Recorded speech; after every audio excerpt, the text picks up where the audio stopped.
Trump supporters, and this is that moment. Send your donation via Venmo to the real president, Donald J. Trump. It's only $50 a day recurring, and it means you'll get these Trump supporters the critical help they so desperately need to survive under this false regime. Please donate now, because those Trump supporters you just saw can't wait another moment. Fuck 'em, fuck 'em, fuck 'em, fuck 'em, fuck 'em, fuck 'em. We're back to the Tony Micheals Podcast.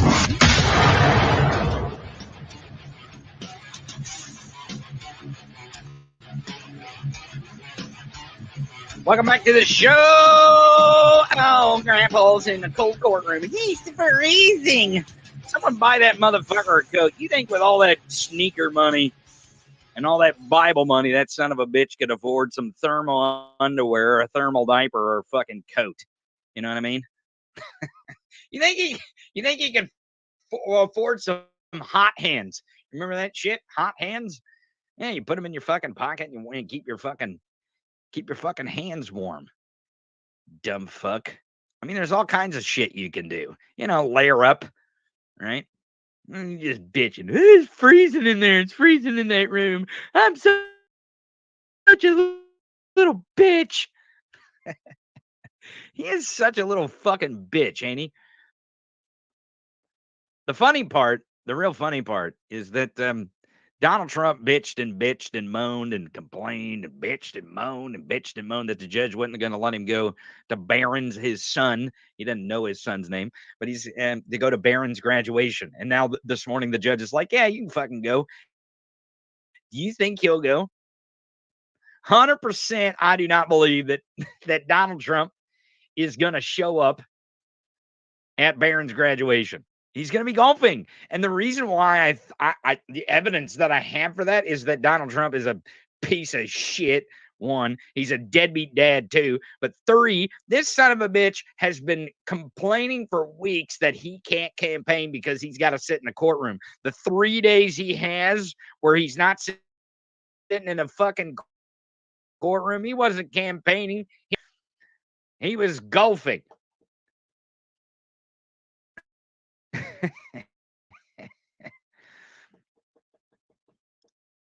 So spare me the bit. That's the other thing too. Is this guy's going to be able to sleep a lot here in the next few days. And the reason why is over the coming days, they're going to start going through documents. It's going to be the most boring fucking court on earth. And dude, Don Snorleone is going to be out like a light the entire time. And that's a good thing. I really wish that this judge could somehow, some way make this fucking trial last like 18 months. That's what I wish.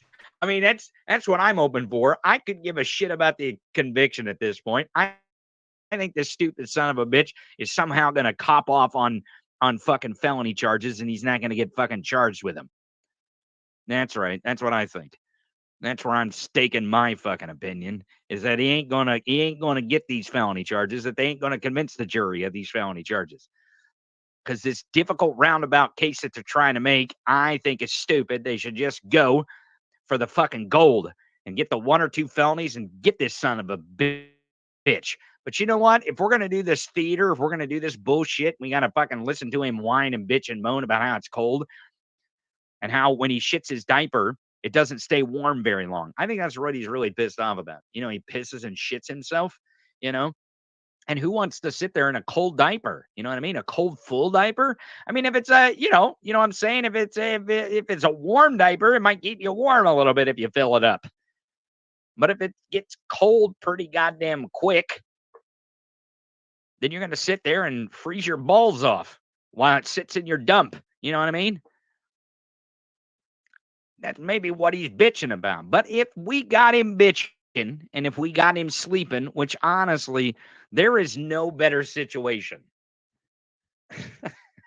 for this election than him to steal every single fucking dime from the Republican donor class to pay off his legal bills And for him to sit there and sleep the whole time, where he can't like harass them, and he can't call Mike Johnson, and he can't call senators. He can't bitch and piss and moan on True Social, which again this morning the judge has determined, which I'm finally glad that we got some sort of legal decision out of this. That him reposting shit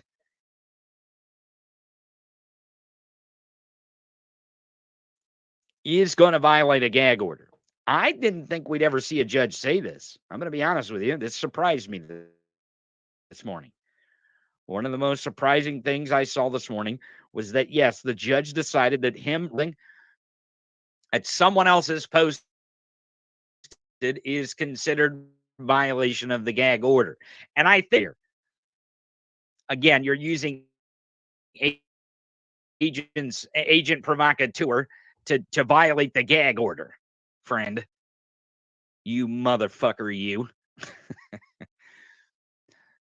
Now, he was only fined $9,000, which is a long way for the accountability that Donald Trump should receive. Honestly, $500 million that he owes to the state of New York, and the money that he owes E. Jean Carroll, that amount of money,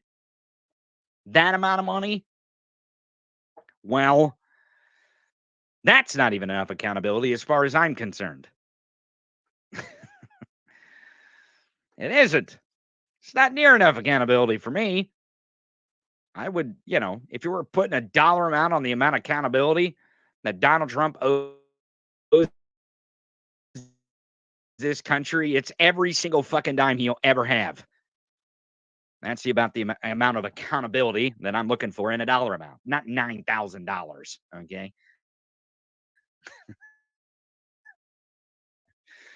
But the judge possibly, if he violates again, right? Which, be rest assured, he's definitely going to violate the gag order. Donald Trump has the right to remain silent, but he sure as hell does not have the fucking ability to remain silent. But the trial ticks on.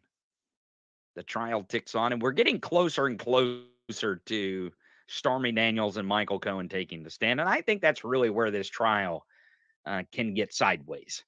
Now, it can go sideways for Trump, or it can go sideways for the prosecution. I really believe that. I think in those two testimonies, that's where we're going to see it go sideways. David Pecker's testimony was not surprising. I mean, I know a lot of people think it's salacious, but fuck, it's a National Enquirer, for crying out loud. David Pecker wasn't just fucking hiding stories and paying. And David Pecker's MO, he was doing, that was how he made fucking money, people.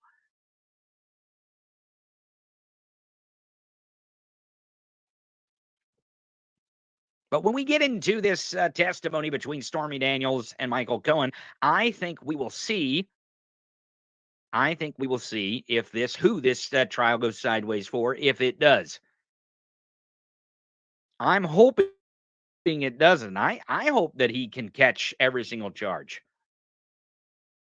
Catches it right in the fucking ass. Now, I don't know if the decision this morning of the judge to tell Donald Trump that if he breaks the gag order, he possibly faces the threat of incarceration. If that means that this judge will incarcerate Donald Trump when he's convicted of felony charges in such that the judge could incarcerate him, I don't know. I hope so.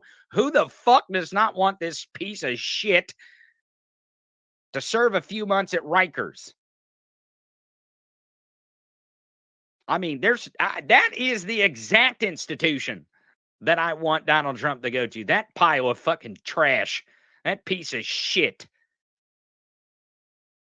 Fuck yes. Let's do that. Hell, keep him there for a hell of a lot longer than 48 hours. But I believe that's kind of the thing here, is that the judge is indicating that he might incarcerate Trump if he violates the gag order again, really. I mean, it could mean for the remainder of the trial, right? Could mean that. It could mean until Donald Trump is willing to come in front of the court and willing to come in front of the judge to to apologize and to make sure that he gives his personal guarantee that there will not be any kind of breaking of the gag order going forward. That could be possible. It could be possible that the judge says, I'm going to give you 48 hours in the fucking contempt tank. Right? Sometimes you get in the drunk tank. He might have to go into the contempt tank for 48 hours. Is that really accountability? I mean, as much as we love Donald Trump to serve 48 hours in a goddamn jail cell, then he's a fucking martyr. And in 48 hours, his dumb ass is out running around yelling and screaming again, bitching about how the courtroom's cold and how Walt doesn't change his diaper fast enough. Yeah, that's right. A septic tank. Oh, shit. I got the wrong one. There it is. These goddamn comments go so fast. You guys are crazy with the chat box here. If you guys are wondering why I'm still on YouTube, because usually we cut off on YouTube. If you're still wondering that, and I know some people in the Twitch chat are saying about the commercials. If you want commercial-free viewing on Twitch, you gotta go to theTonyMicheals.com. Okay. Now, why should you go to theTonyMicheals.com? Well, here's why. You just pan on down to link your Amazon Prime account to your Twitch account, right? It's right here. And if you have a Prime account and you link it to your Twitch account, you get one free subscription every single month. And you can give that to the Tony Micheals Podcast. And if you give that to the Tony Micheals Podcast, what you do is you get commercial-free viewing of the entire show every single weekday on Twitch. Even if I cut off YouTube, the YouTube broadcast. I've been cutting off the YouTube broadcast at the bottom of the hour. Now, if we have guests on or something special going on, I'm going to remain broadcasting on YouTube. But if it's just a normal show, you're going to have to go over to Twitch and watch it. And the reason why is because Twitch gives us support over there. So that's just how it's going to be. And I apologize to people who, it's still free. You can still view it. You just got to deal with a couple commercials because we're monetized over there. So, I apologize, but that's just the way it's going to be. And you can go back and rewatch it on Twitch once it's over. I know you can't rewind in mid episode, but maybe I should just go fuck myself. But if you don't think I should just go fuck myself, go link your Amazon Prime account to your Twitch account or buy a subscription there on Twitch. Or, they're always gifting subscriptions in the chat too. If you want to look for someone being generous to get you a commercial-free viewing if you're going to stay on Twitch and view on Twitch. Also, go check out the Patreon page. A lot of people have joined the Patreon and signed up for a year's membership. You get 10% off when you join Patreon. We're going to be making some changes over there on Patreon. I think this week we're going to be doing a Discord dial-in. That means if you go on Patreon and you join the new tier, which we have not got up yet, if you join the new tier, then you'll be able to actually join me here right on the show during a segment that I think we're going to call Discord Dial-In. It's like the old rotary phone. No. It won't be like the old rotary phone. It's the new Discord thing. So you'll have to join the Discord. Speaking of that, make sure you go to theTonyMicheals.com and join the Discord server. It's right here underneath memberships. It's right there. See it right here. Discord server. Go ahead and verify yourself when you enter in the Discord server by checking the green check mark in the Welcome Center. All right, let's move on to the news here. Shall we? We got a lot of stuff to cover. A lot of stuff going on of Prager University. Let me guess what it's called. You know what the city is called? Prager. They are the book burning, cousin fucking puppy killing, probably baby killing too. Puppy killing party. And who better than Dennis Prager to give us how he feels about cousin fucking? Let's listen. Let's see here. public nudity calls are interesting. Anyway, none of you have a secular argument against it, and I don't blame you for that because there isn't any. There's no secular argument against adult incest. Brother and sister want to make love. What's your argument? Well, their brother and sister won, my friend. I don't know. I don't know if you've ever had a brother or a sister, but it's a little fucking weird. I'm not gonna lie. And I live really close to Arkansas, really fucking close. Like I am in. Sometimes I believe I am in northern Arkansas, north Arkansas. You know what I mean? Like the attic of Arkansas sometimes, where they hide all the dead cousin fucking bodies sometimes. But yes, my friend, two people who are actually brother and sister. It is weird. No matter what kind of porn you watch, Dennis, because there's a lot of porn out there. There's a lot of porn. And I know we go to the porn thing, but I think that's why Mega constantly is harping on banning porn, because porn confuses them. They don't know that it's fake. They don't know that. Like, they don't know that wrestling's fake. They're like, no, it's real. It's 100% real. I mean, the fucking's real in porn, right? Like, they're actually fucking in porn, but like the setup, the whole storyline, that's all bullshit. They're not actually stepbrother and stepsister, and they're not actually mom, stepmom, and stepson. That's not a fucking, it's fake. That's just to make the title, and I don't understand it either. It kind of weirds me out. I'm going to be honest. When I'm watching porn, I fast forward through the whole stepbrother, stepsister. I just want to get to the fucking, you know what I mean? And I don't know if these guys haven't figured out that there's a fast forward button on the internet or not. But I think they watch porn, right? And they think it's real. They're like, no, this is 100% how it's supposed to happen. 100% how it's supposed to happen. Yes. I'm not sure why you're asking this, but yes, porn is fake. They're just like wrestling's fake. Like the wrestling, like when they're hitting each other with the chairs and they're throwing each other and they're hitting the mat and, you know, they're getting hurt and shit. That's a real part. That's like the athleticism. That's real, but the storyline is not real. It's all theater, just like porn is just theater.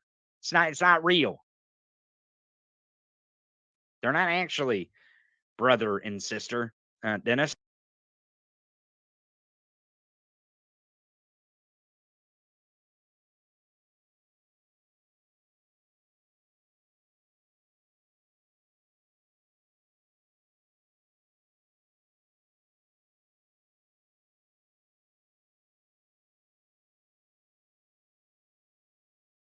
That they're going to produce mentally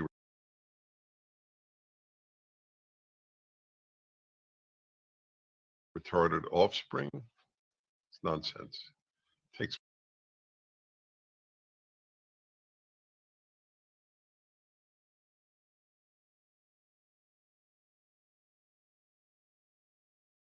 many generations of inbreeding to do that. He seems really experienced at this, doesn't he? He's like, look, I've met a lot of people who've been inbred, and it takes at least 3 generations. Okay. It feels like he has a lot of experience. And it's not like scientific experience. It's just like, you know, Republican type experience, MAGA type experience.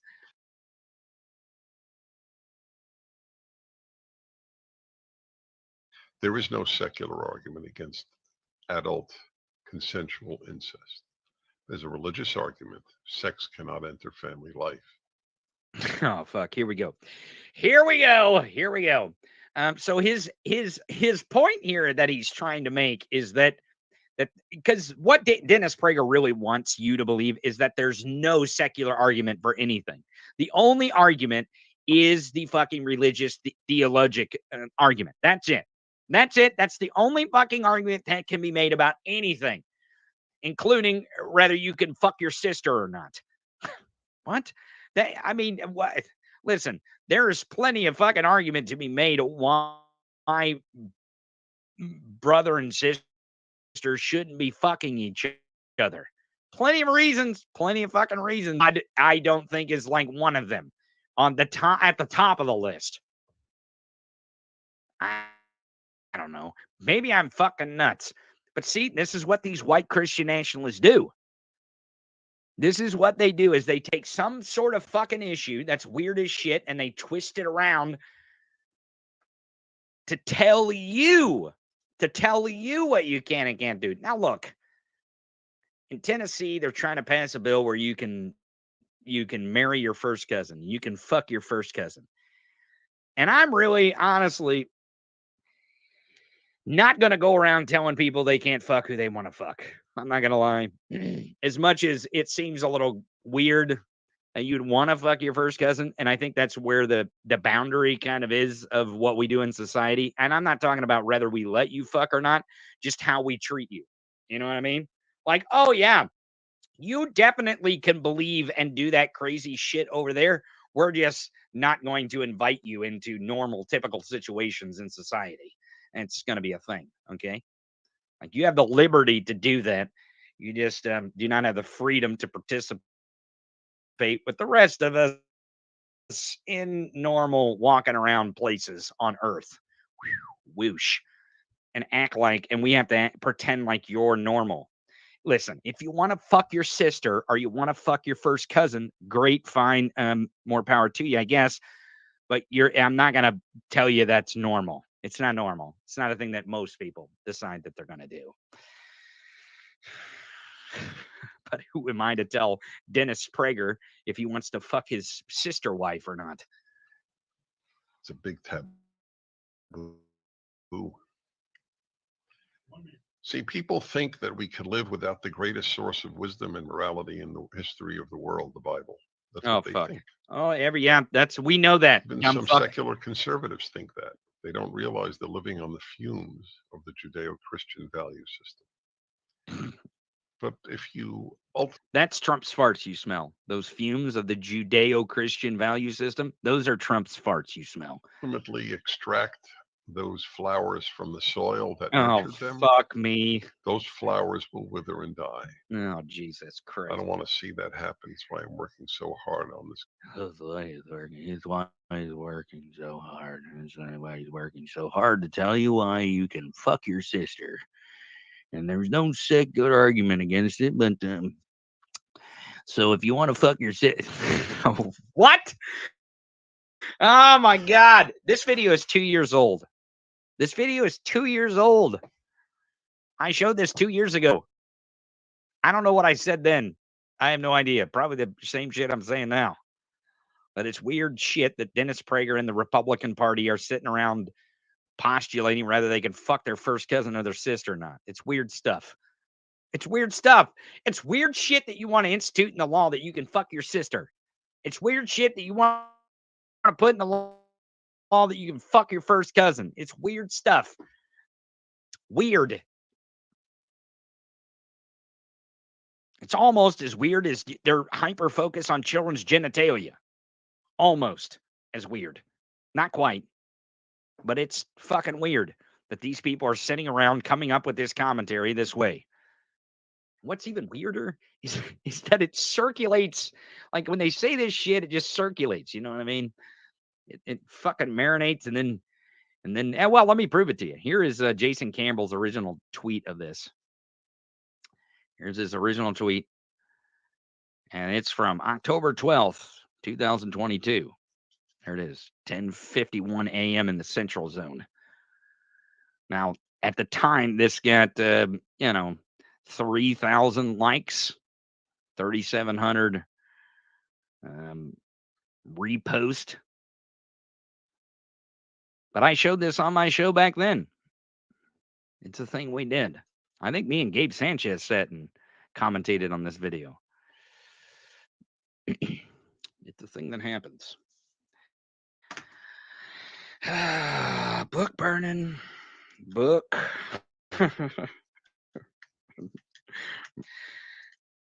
You're not going to see many places, but I'm going to show it to you here. I think they played it on Rachel Maddow's show. I believe it's where it's from.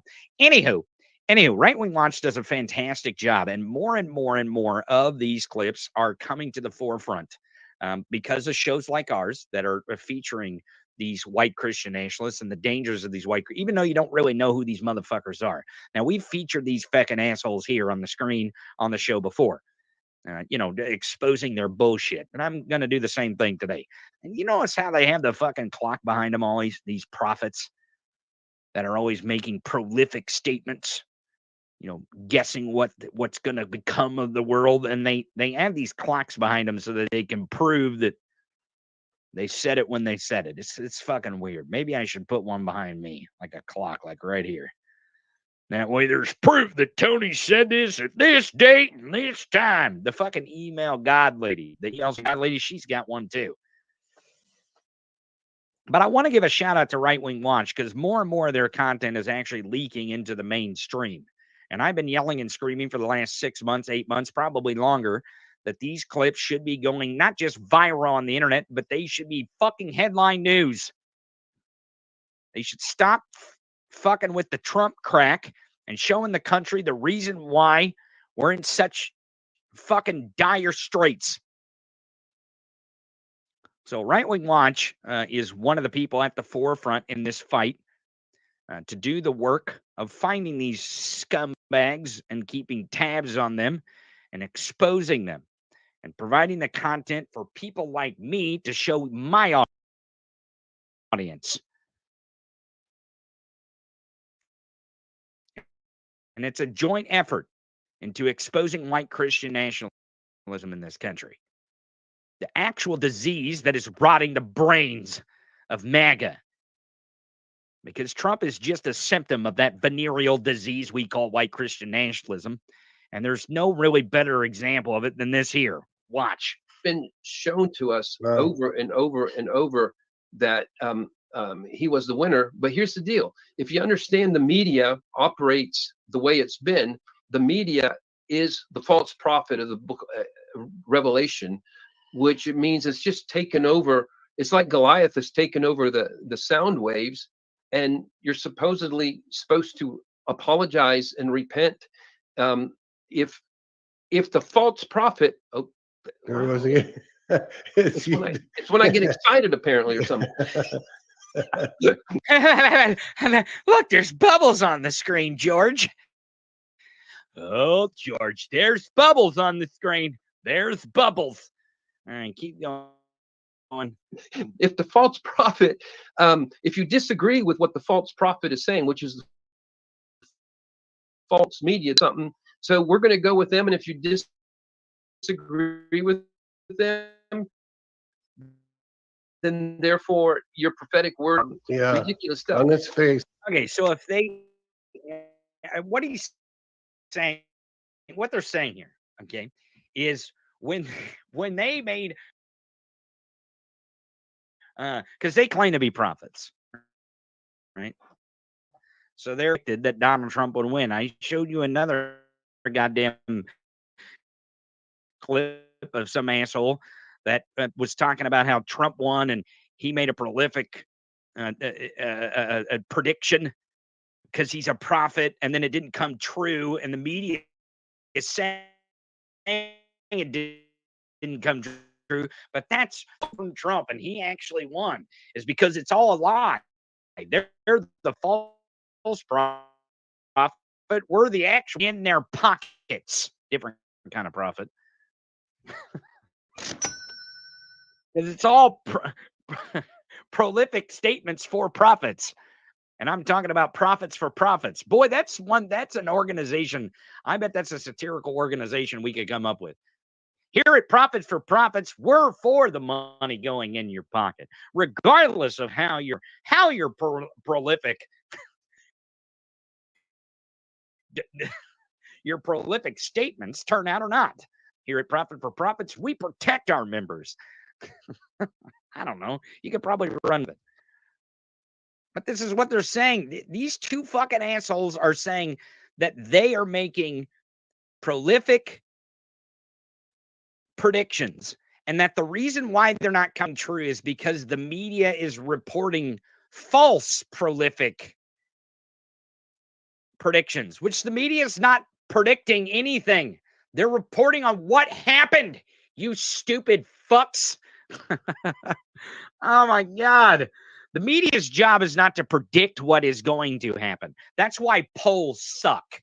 Okay? The polls fucking suck. And they're all bullshit. And again, there you go. Prolific paydays. It could be like a prolific payday loan place. You know what I mean? Maybe. I don't know. But the news media's job is not to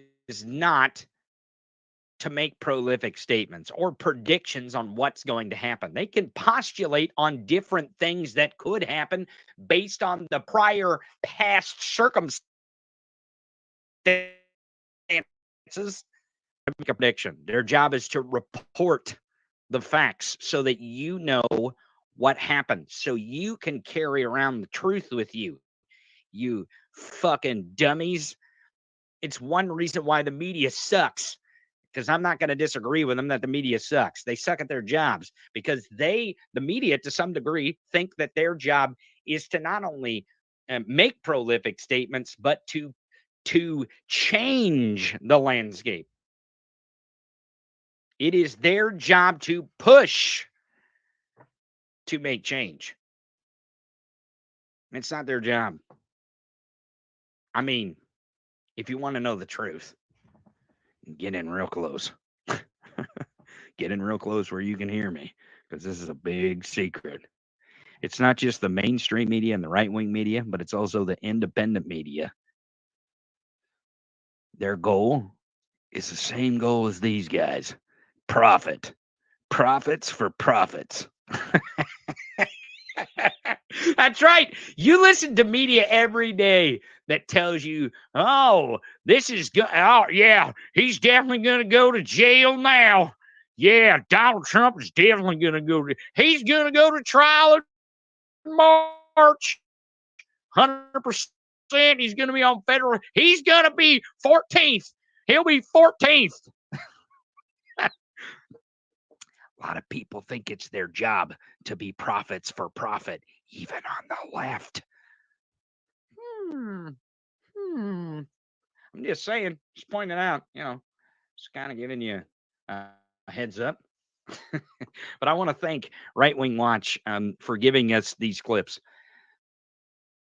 Again, I want to say it publicly. I do try to give them credit on every single one of the videos that we show as we go along and present it to us, the public, and then we can really commentate on top of it, because that, I think that is very important, that we commentate on top of these clips of these white Christian nationalists who are trying to destroy our democracy. Here's a good example of people trying to destroy our democracy. We do not want to be a democracy. Originally, congressmen were elected by a direct democracy, senators were elected by their state legislatures, and presidents are elected by the Electoral College. We are devolving into a democracy because now congressmen and senators are elected by the same pool, a direct democracy. And with the national popular vote coming, we're going to be electing our president by a direct democracy, be a democracy. Originally, congressmen were elected by a direct democracy, senators were elected by their state legislatures, and presidents are elected by the Electoral College. We are devolving into elected by the same pool, a direct democracy. And with the national popular vote coming, we're going to be electing our president by a direct democracy too. Bad idea. Bad idea. Democracy is a horrible idea. You know what I mean?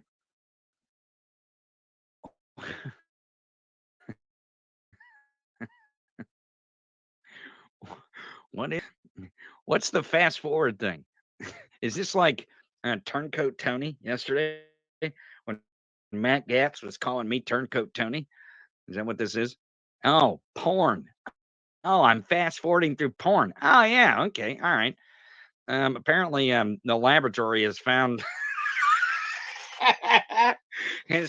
images of me as breaking news.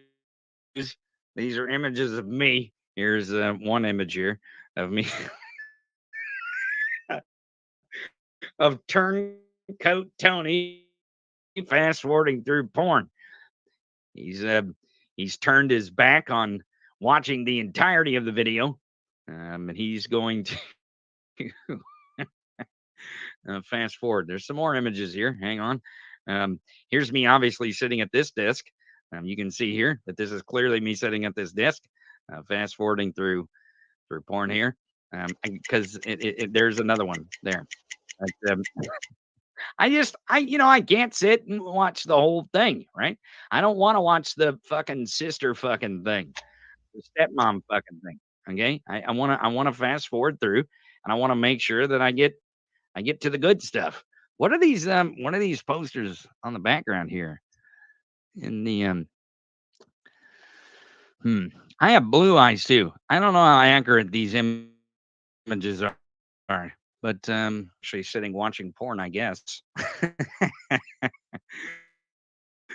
So don't use any of those images, you fuckers. And it would be very mean if the laboratory would post those images publicly for people. I actually like self-deprecating humor. I'm okay with it. I'm okay with people picking on me. I really am. Honestly, this one here in particular, this is a great one. Oh my God. You guys will get the fucking trolls all kinds around up over this fucking image. It's great.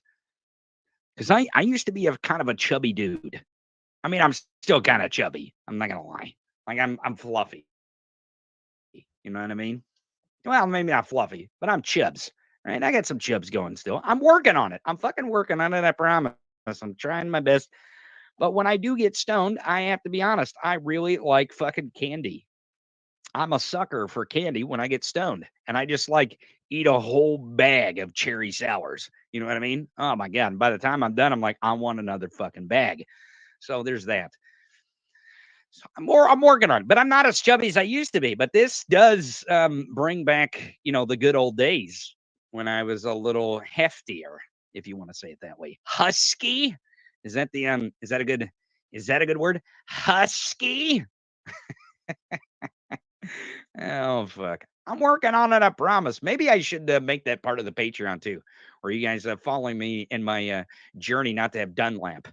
You know what Dunlap is, and that's what this Tony here, this turncoat Tony has her. His belly is Dunlapped over his belt. So, or his dick. All right, back to serious business, goddammit. They're trying to destroy our democracy. We're trying to have that. And not only are they trying to destroy our democracy, but they're trying to convince large swaths of people out there that we don't have a democracy and we weren't intended to be a democracy. Well, unbeknownst to this stupid son of a bitch, that in the 17th Amendment, we actually did away with the whole we appoint senators with our state legislatures. And the idea that people wouldn't, again, you got to think about this. This woman is advocating to go back and get rid of the 17th Amendment. Well, what's an amendment that comes after the 17th Amendment? The 19th Amendment. So I'm sure she would say that she doesn't want to fucking vote either because she's a woman. You can't trust her to vote. She's a woman. She's a woman, for crying out loud. You can't be trusting them women to vote. Holy shit. Would just be blasphemy to be letting wowmans votes. You know what I mean?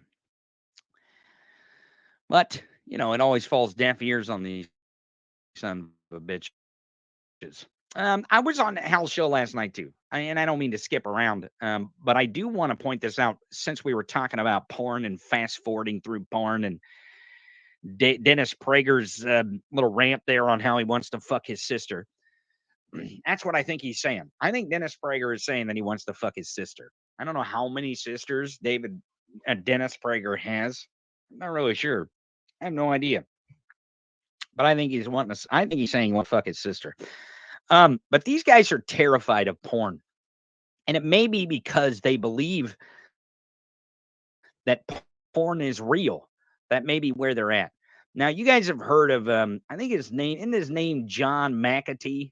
Isn't that fucking asshole's name? He makes these vile fucking TikTok videos where he's like, if a woman gets raped, is she actually raped? Or is it that she's pretending to be raped? I'm not kidding you. Some of the videos are even more vile than that. McAtee. Yes, McEntee. I think that's his fucking name, isn't it? I don't know. Hang on a second. Let me do some investigating here. I don't want to get his name. Actually, I do want to get his name wrong. You know me and names. I like to get them wrong intentionally. It's one of my things. I don't know if this is this guy's name. Who is this fucking slug bucket? Hang on. Here, let me show you. He's on some weird ass podcast here. It's this fucking asshole right here. Now, he's working with Project 2025, okay? And what he's doing for Project, is this John McAtee? Is that who this is? Shuby? Is this the John McAtee that I'm thinking of? Is this the guy? I believe that's who the fuck this is. I'm not sure. I'm not 100%. Here, hang on. Let me go look this guy up.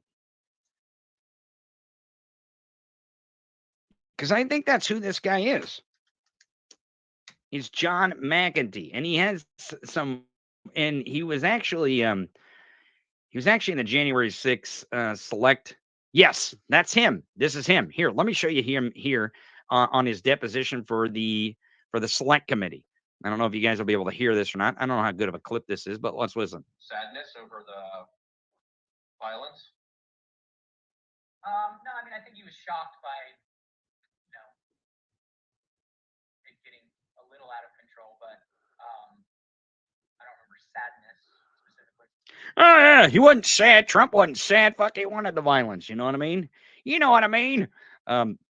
It's the same guy. Now, this guy was in charge at the end of the Trump administration to purge people who weren't pro-MAGA out of the Trump administration, who were, but what I mean by that is people who were believing that Trump actually lost. They believe the facts, like the real facts.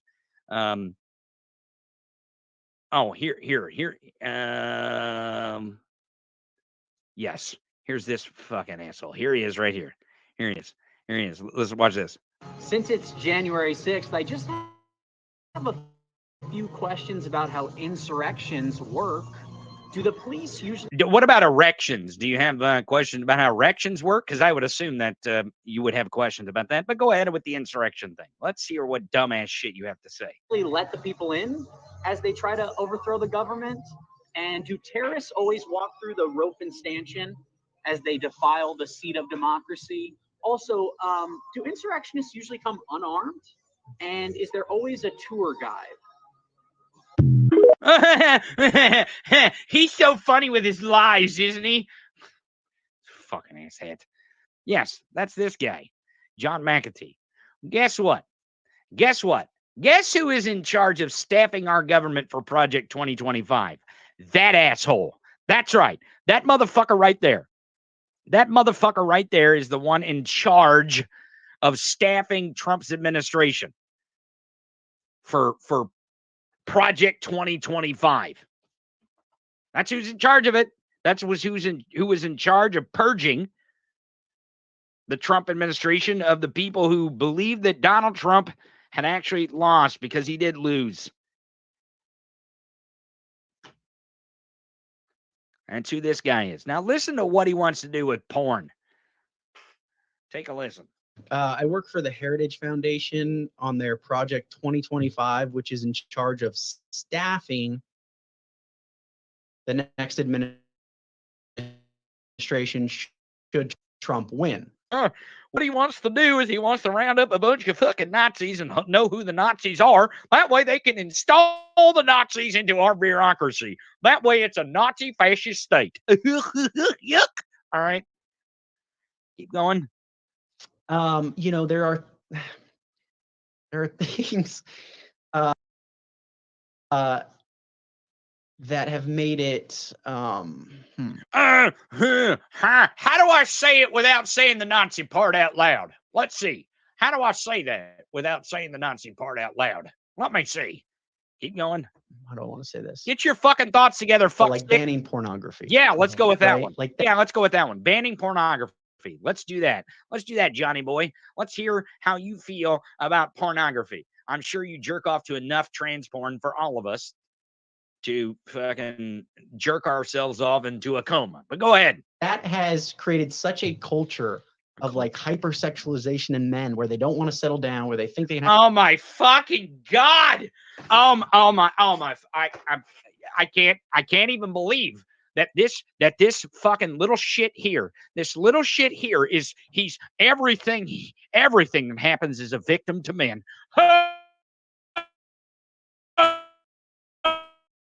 Men are, look at me, I'm a white man and I'm a victim. I have fell prey, I say. I have fell prey to pornography.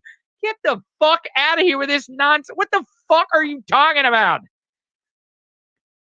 The over-sexualization of men? Have you ever watched fucking porn, dude? Well, straight porn. Have you ever watched straight porn, John? Huh?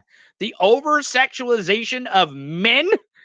I think you're missing who the fucking target audience of most porn is. You fucking bonehead. have a variety where they, like, if that happened, people would naturally be like, oh, I want this woman. And, you know, like that sort of thing, like it's probably radical. And people like, what? This guy's trying to ban porn. You know, it's like, all right. I'm just saying. Oh, yeah. Yeah, it's a little extreme to want to ban porn. It's really stupid. Honestly, pornography and finding women attractive for men, right? And sexual and hypersexualizing anything is like the oldest occupation on earth. Dumb fuck. And by God, sex work is work, motherfucker. Because what this asshole truly wants, is he wants the sex workers to be in the dark alleys again. That's what they want. They don't want to not have access to fucking porn. They don't want to not have access to the freedom to do what they want to do. This is more of laws for thee, not for me, is what this shit is. And the reason why is because they don't want women. They don't want women to explore their sexuality. That's what they're against. That's what this fucking piece of shit motherfucker is against, is women exploring their sexuality. And the other thing that he doesn't like is he doesn't like the fact that there's porn for everyone. They fucking hate that.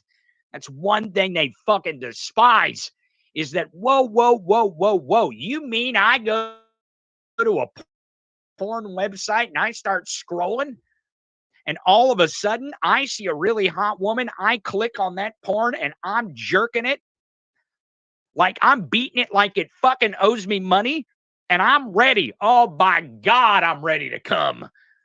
And then I find out she has a dick. Does that make me gay? And they get all insecure and they get all fucking weird about it. Dude, it's sex, right? It's nudity. It's all right. Everyone's got a body. Everyone's got a nude body when you take your fucking clothes off. You don't need to be ashamed of it. But that's the thing that they want. They want to control motherfuckers. They want to control you. And they definitely 100% want to control women. This is the type of fucking theocratic fascism that set Iran back 300 fucking years in the 70s, dummies. Same fucking ideas, same ideology, same fucking theocratic fascism that set them back. Iran, you know, the ones who back Hamas, who oppress the Palestinians in Gaza, who committed the terrorist attacks against the state of Israel, which probably Bibi Netanyahu probably saw coming. He probably let it happen so that way he could level Gaza because he's a piece of shit too. If you want to know the fucking truth about it. But it's the same type of theocratic fascism that set Iran back with the Ayatollah of 300 fucking years. That's what they're talking about. And this fucking guy is in charge of making sure he staffs the entire government, not appointed officials, the bureaucracy. They're going to fire and they're going to execute the jobs of all the bureaucrats that work in our government so that they can erect a theocratic fascist state. That is what they want. It is the reason why I have high concern on these campuses that these theocratic fascists are parading around as leftists protesting, because they're not. They are not leftists protesting. There may be some leftists protesting and peacefully protesting, but the ones breaking into these buildings, they're theocratic fascists just like this fucking asshole. Asshat. But this is who John McAtee is. I mean, you can believe me or not. Do I have to show you other clips of this asshole being an asshole before you believe me? All right, let's do that. I'm excited about this. I'm not going to lie.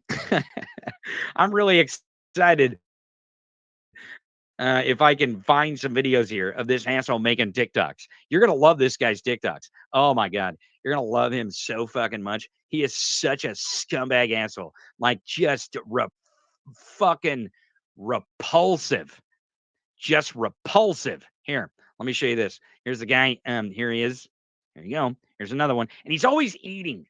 He's always eating in these fucking TikToks when he says this stupid shit, right? And this is enragement farming, if you want to call it that. And it's engagement farming. Engagement farming. Here we go. Listen up. If you say Palestinians deserve a homeland just for themselves, you're woke. But if you say white people deserve a homeland just for themselves, you're racist? I'm woke as fuck, dude. I'm all the way awake, you dumb son of a bitch. And I have never said that Palestinians deserve their own state in and of themselves and no one else can come in and no one can go out. That's what Hamas wants. Hamas is not woke, you dumb motherfucker. You're on the side of Hamas. They are theocratic fascists. They just subscribe to a different theology than you do, dumb motherfucker. But it's the same theocratic fascism. Same stuff, just different God. I don't know if you know that, you fucking asshat. Yeah, I knew you enjoyed this guy. All right, let's see if we can find some more of how much of a scumbag John McAtee is. Now, I want to make sure that we also point out that we should keep tabs on this subbitch. Oh, man, I hope we keep tabs on this motherfucker. Yeah, we should keep tabs on him and get the clips of this son of a bitch that's trying to ban porn. Oh, my God, you're going to love this fucking cocksucking son of a bitch. Oh, yeah, you're going to love this motherfucker. He's a truly the biggest piece of shit you can find. Let me see if I can find some more clips of this piece of trash. Does he have a Twitter account? Please tell me he has. Oh, man. There's a couple John McAtees that have Twitter accounts. Ooh, man, I'd change my fucking name. At this point, now that this guy is on our radar and we're going to go after this son of a bitch, I would change my fucking name. And I would change my account. I definitely would not have that fucking name at the top of my account. He doesn't have a Twitter. I know he's got a TikTok. And he says this crazy shit on TikTok. Oh, hang on a second. Hang on. I know someone who's done some videos about this fucking asshole.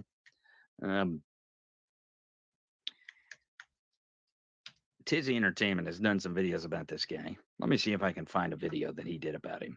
Let me see. Let me see if I can find it. Let me see. Let's see.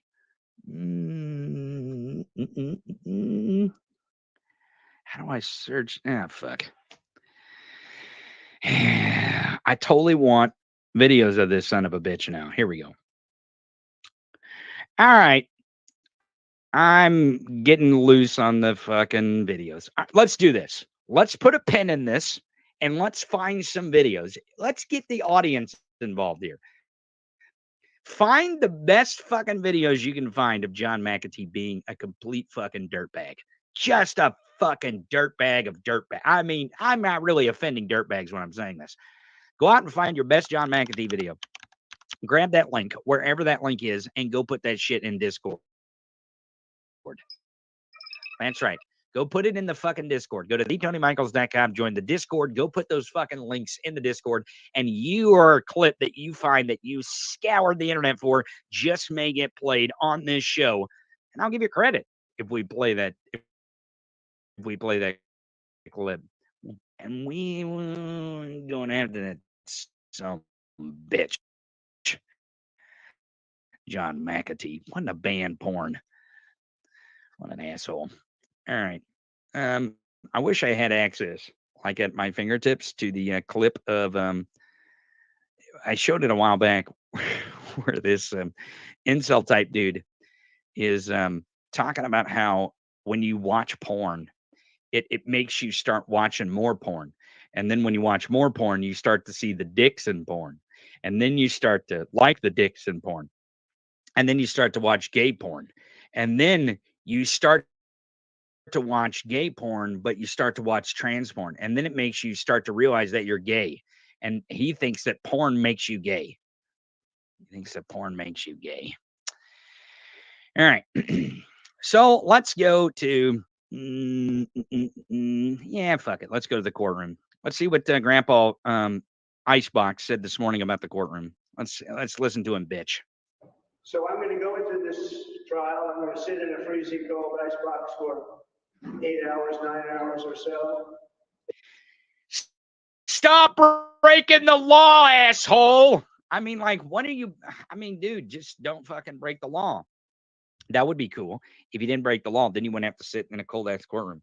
And wear a fucking coat. I don't know. Wear a goddamn coat. Most people who go to a really cold room and they're really fucking cold, they gotta put on the coat. Yes, this is Trump crack. This is the Trump crack part of the show. I'm sorry. We got to throw the Trump crack out every once in a while for all you crackheads out there. There's a lot of crackheads. Oh, fuck. Yeah, there's a lot of goddamn Trump crackheads out there. They love this shit. I'm not kidding. It's a fucking thing. It's a fucking thing. Trump crack. It's fucking real. You go to the Discord server and ask in the Gen Pop room, ask if Trump crack is real. And I guarantee there's going to be a dozen people that are going to show you proof that it's fucking real. Anytime we put out any kind of content, any of it. Why do you think I make this fucking whiny little bitch the at the center of the fucking thumbnail every day? Is because it's real. You may not think it's real, but it's real. And you like the Trump crack. Trust me, you can Trump crack. You love it. Don't deny it. You're a crackhead. It's okay. That's the first step to recovery, is to admit that you're a recovering Trump crack addict. Okay. And I know that you have a lot of challenges as you're trying to wade through your addiction to the Trump crack. But we're here for you. And this is an intervention. Listen, I would love not to have to show that son of a bitch on the show ever again. Oh, fuck. I cannot wait till the day to where he is a distant fucking memory. And we laugh that we had to cover him so much. Oh, you remember that? Ha, ha, ha, ha. He was such a shit box. Ha, ha, ha, ha. I can't believe we did that shit for years and years on end. Ha, ha, ha, ha, ha, ha. Theron says on Discord, says, tell people to come find me and I'll educate them about Trump crack. Are you Theron is apparently the the Discord's Trump crack dealer. He's like, look, man, you want some Trump crack? I got some Trump crack for you. I got the crack for you. I got it right here. I got it right here. I got all the crack. I got the best crack. It is the best crack. He says, no, he's not the dealer. He is the resident specialist on the Trump crack, though. So get over to the Discord server, and I promise you, it is a real fucking thing. And we have internal evidence that shows that it's a real thing. Speaking of Trump crack, Newsmax has Biden crack, because Biden crack is the same thing. They have an addiction to Biden crack. I do not, and our audience typically does not have a dark Brandon crack addiction. Okay, but Brandon crack is real too on the right. It's like Trump crack is an addiction on the left. Biden crack, Brandon crack is an addiction on the left. Here is Eric Bolden on Newsmax commentating on how Joe Biden eats his salad. I'm not kidding you. This is fucking real. This is not made up. This is not AI. At least I don't believe that it is. I have no evidence that it's AI. I think this is real. Well, now that I'm thinking about it, I don't know. Maybe it is AI. I don't know. You determine. Let's see. President of the United States, the man with the nuclear codes at his fingertips, grappling with a bowl of lettuce. He can barely feed himself. Let's watch this for a second. This isn't slowed down. This isn't edited. This is Joe trying to eat a bite of salad. This is fucking real, man. This is the groundbreaking content they have on Newsmax on Eric Bolden's show. Now, this guy used to be on Fox News, but they fired him from Fox News, so he had to go to Newsmax, of course. And Eric here, I've talked to Eric in a Twitter space before. I've been in conversations with him, unfortunately, and he's just as stupid on the Twitter spaces as he is on his show, because he's an ignorant individual. But here he is, and they have, the producers of the show apparently have made it to where Eric Bolling has to evaluate a fucking video of Donald Trump eating a salad. Let's continue. Oh man, it's great stuff. Just watch. Yeah, we're watching, motherfucker. Just watch. It looks like he's eating food. Nuclear code. Look. Do you see that? He got salad on his fork and lifted it to his mouth. And he put it in his mouth. And he did it carefully because he's got a tuxedo on and the motherfucker's got to speak. And he didn't want salad all over the front of him. What the fuck are you people talking about? Just because this guy doesn't wolf down the salad like Donald Trump wolfs down Kentucky Fried Chicken and a Big Mac doesn't mean that he's not capable of being president of the United States. And by the way, he is old. He's old. He's fucking old, people. But, with age comes wisdom. And it comes experience. And let me tell you something. The motherfucker's experienced enough to know not to get salad on your goddamn tuxedo before you're about to go in front of the entire nation and make jokes about Donald Trump being a 6-year-old because you're 80. He's 6. Because that's what he did. Oh, my God. This is their fucking evidence that Joe Biden can't be president. Is that this guy can't eat his food. Hey, Fuckstain, your guy's complaining that it's cold in a room. Put a fucking coat on, bitch. Where's that evaluation, right? Like, am I sitting here like, look at Donald Trump. He's freezing in the room. Look at him. He's freezing. How could he be president of the United States? Freezing in a room. I don't think Trump farting.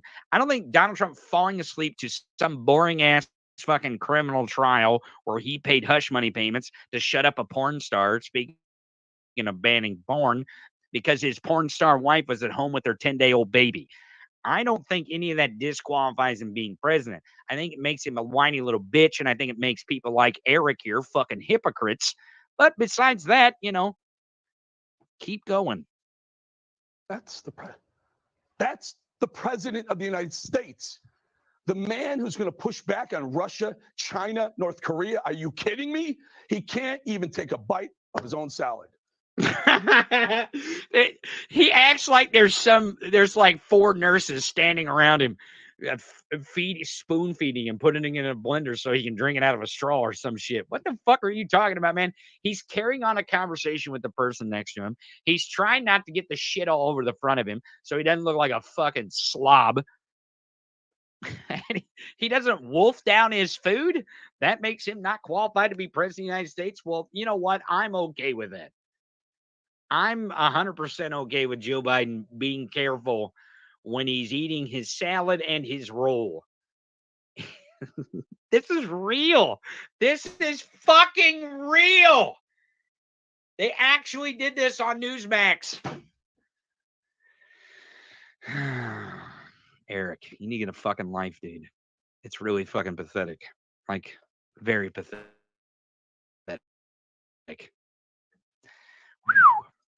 And dude, just come talk to me. I'll let you know what you should. You can just run it by me. Like, should I be, commentating on how Joe Biden can't eat his salad, even though he's actually eating his salad? Should I be doing that? Probably not. Probably not. I mean, maybe compare a former president with your guy, who is also an ex-president, on how they handle, tough moments. Maybe do that. Maybe compare those two.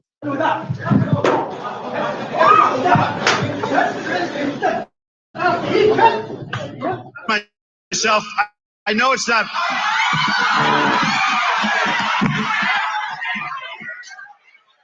Great.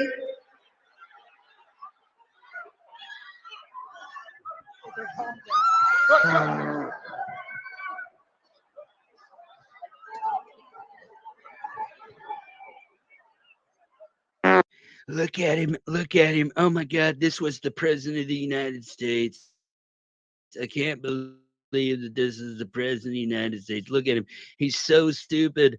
He's so stupid. The toilet paper was on his heel. Look at him. Look at him. He must have had his diaper changed, and the baby wipes, they stuck to his heel. Oh, my God. He shouldn't be president of the United States. Look at this buffoon. Look at this guy. He cannot walk up the stairs without the baby wipe getting on his heel. Oh, my God. He can't walk up the stairs for the plane for Air Force One without farting. Look at him. Look at, oh, my God. And president of the United States. Same energy, Eric. Same energy. Oh, my God. All right. Is that a good more Trump crack for you? There's some more Trump crack for you, you fucking crackheads. That's right. You're a bunch of fucking crackheads. All right.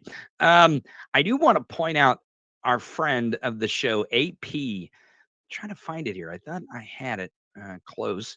Our friend AP, she actually encountered at the White House Correspondents' Dinner. Speaking of the White House Correspondents' the White House Correspondents' Dinner. Our friend AP, the Anarchy Princess, Peter Navarro's arch nemesis, she ran into Caitlyn Jenner at the White House Correspondents' Dinner. It's kind of a funny clip. She was recording it as well. And I think I have it here if I can find it. Oh, boy, if I can find it. If I can find it here, I'll show you that AP encountered her. Do we have that fucking link? Jesus Christ. All right, here, I'll play some Trump crack in the meantime. You want some more Trump crack? Here's some more Trump crack.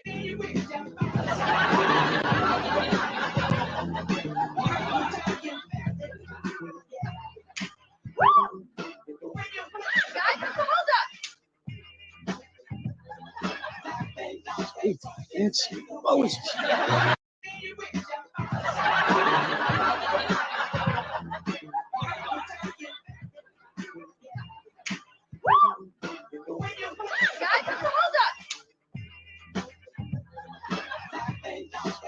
It's always.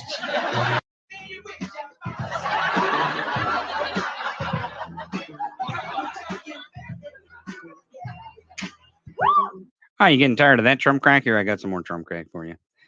Just to prove the Trump crack's real.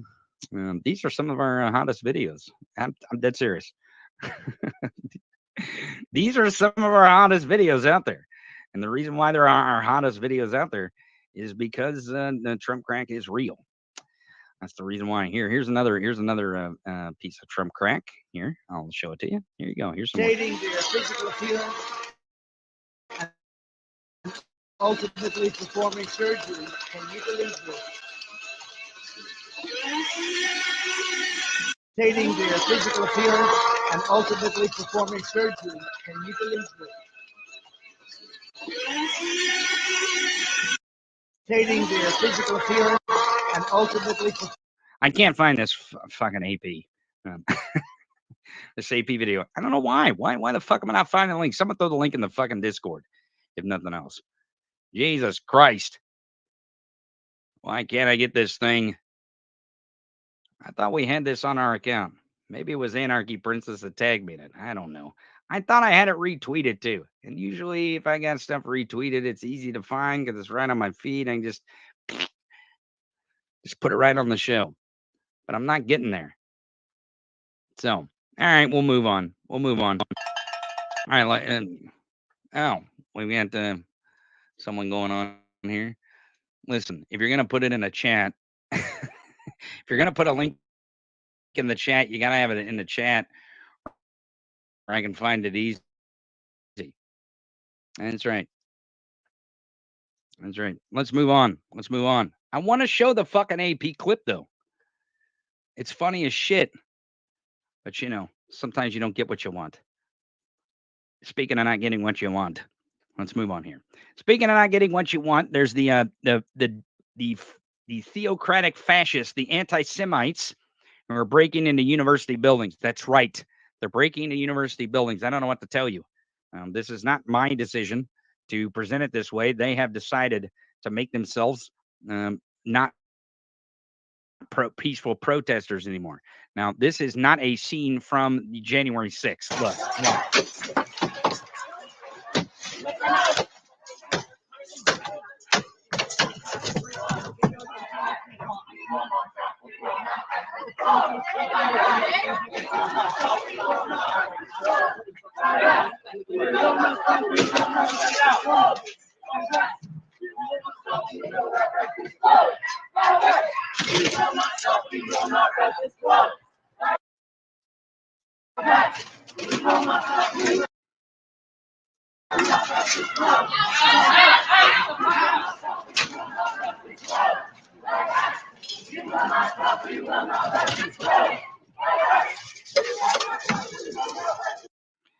So there you go. There they are breaking in. Now, I'm not saying that these are the peaceful protesters. I'm not saying that this may be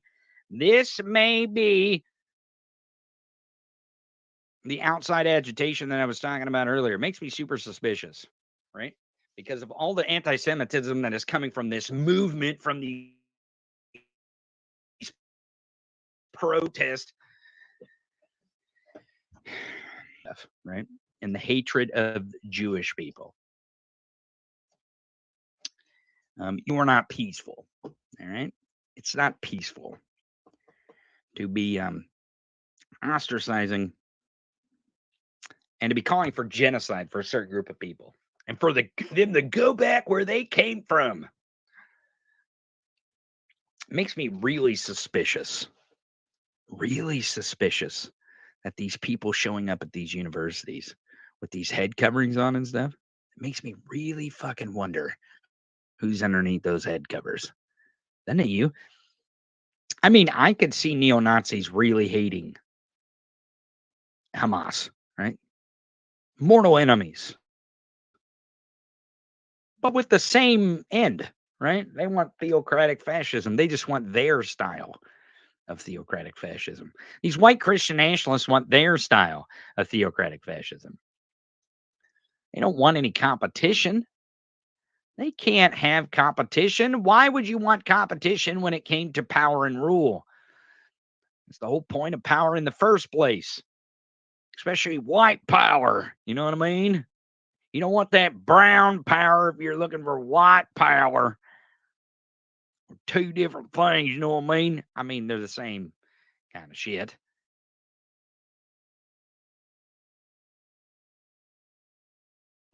Because theocratic fascism is theocratic fascism.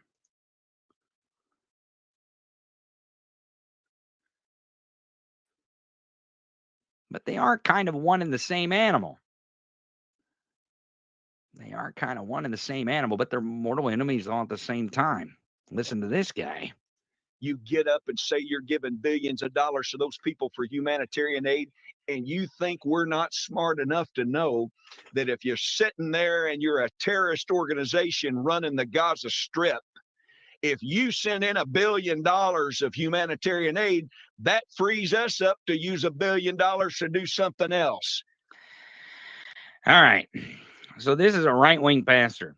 This guy's a white Christian nationalist. He's a what would claim to be a Christian Zionist. His name is Jason Rappert.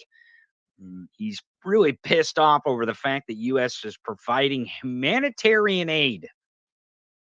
He's really mad that they're getting humanitarian aid. And the reason why is because he thinks that if the humanitarian aid goes to the people of Gaza who are suffering under the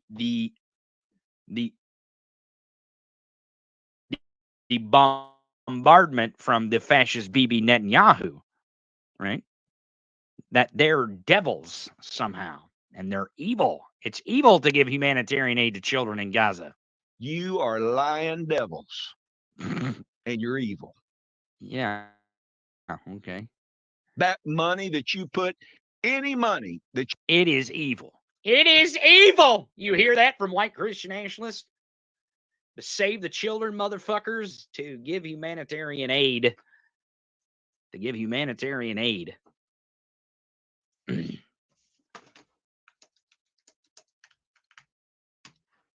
To give humanitarian aid to children in Gaza.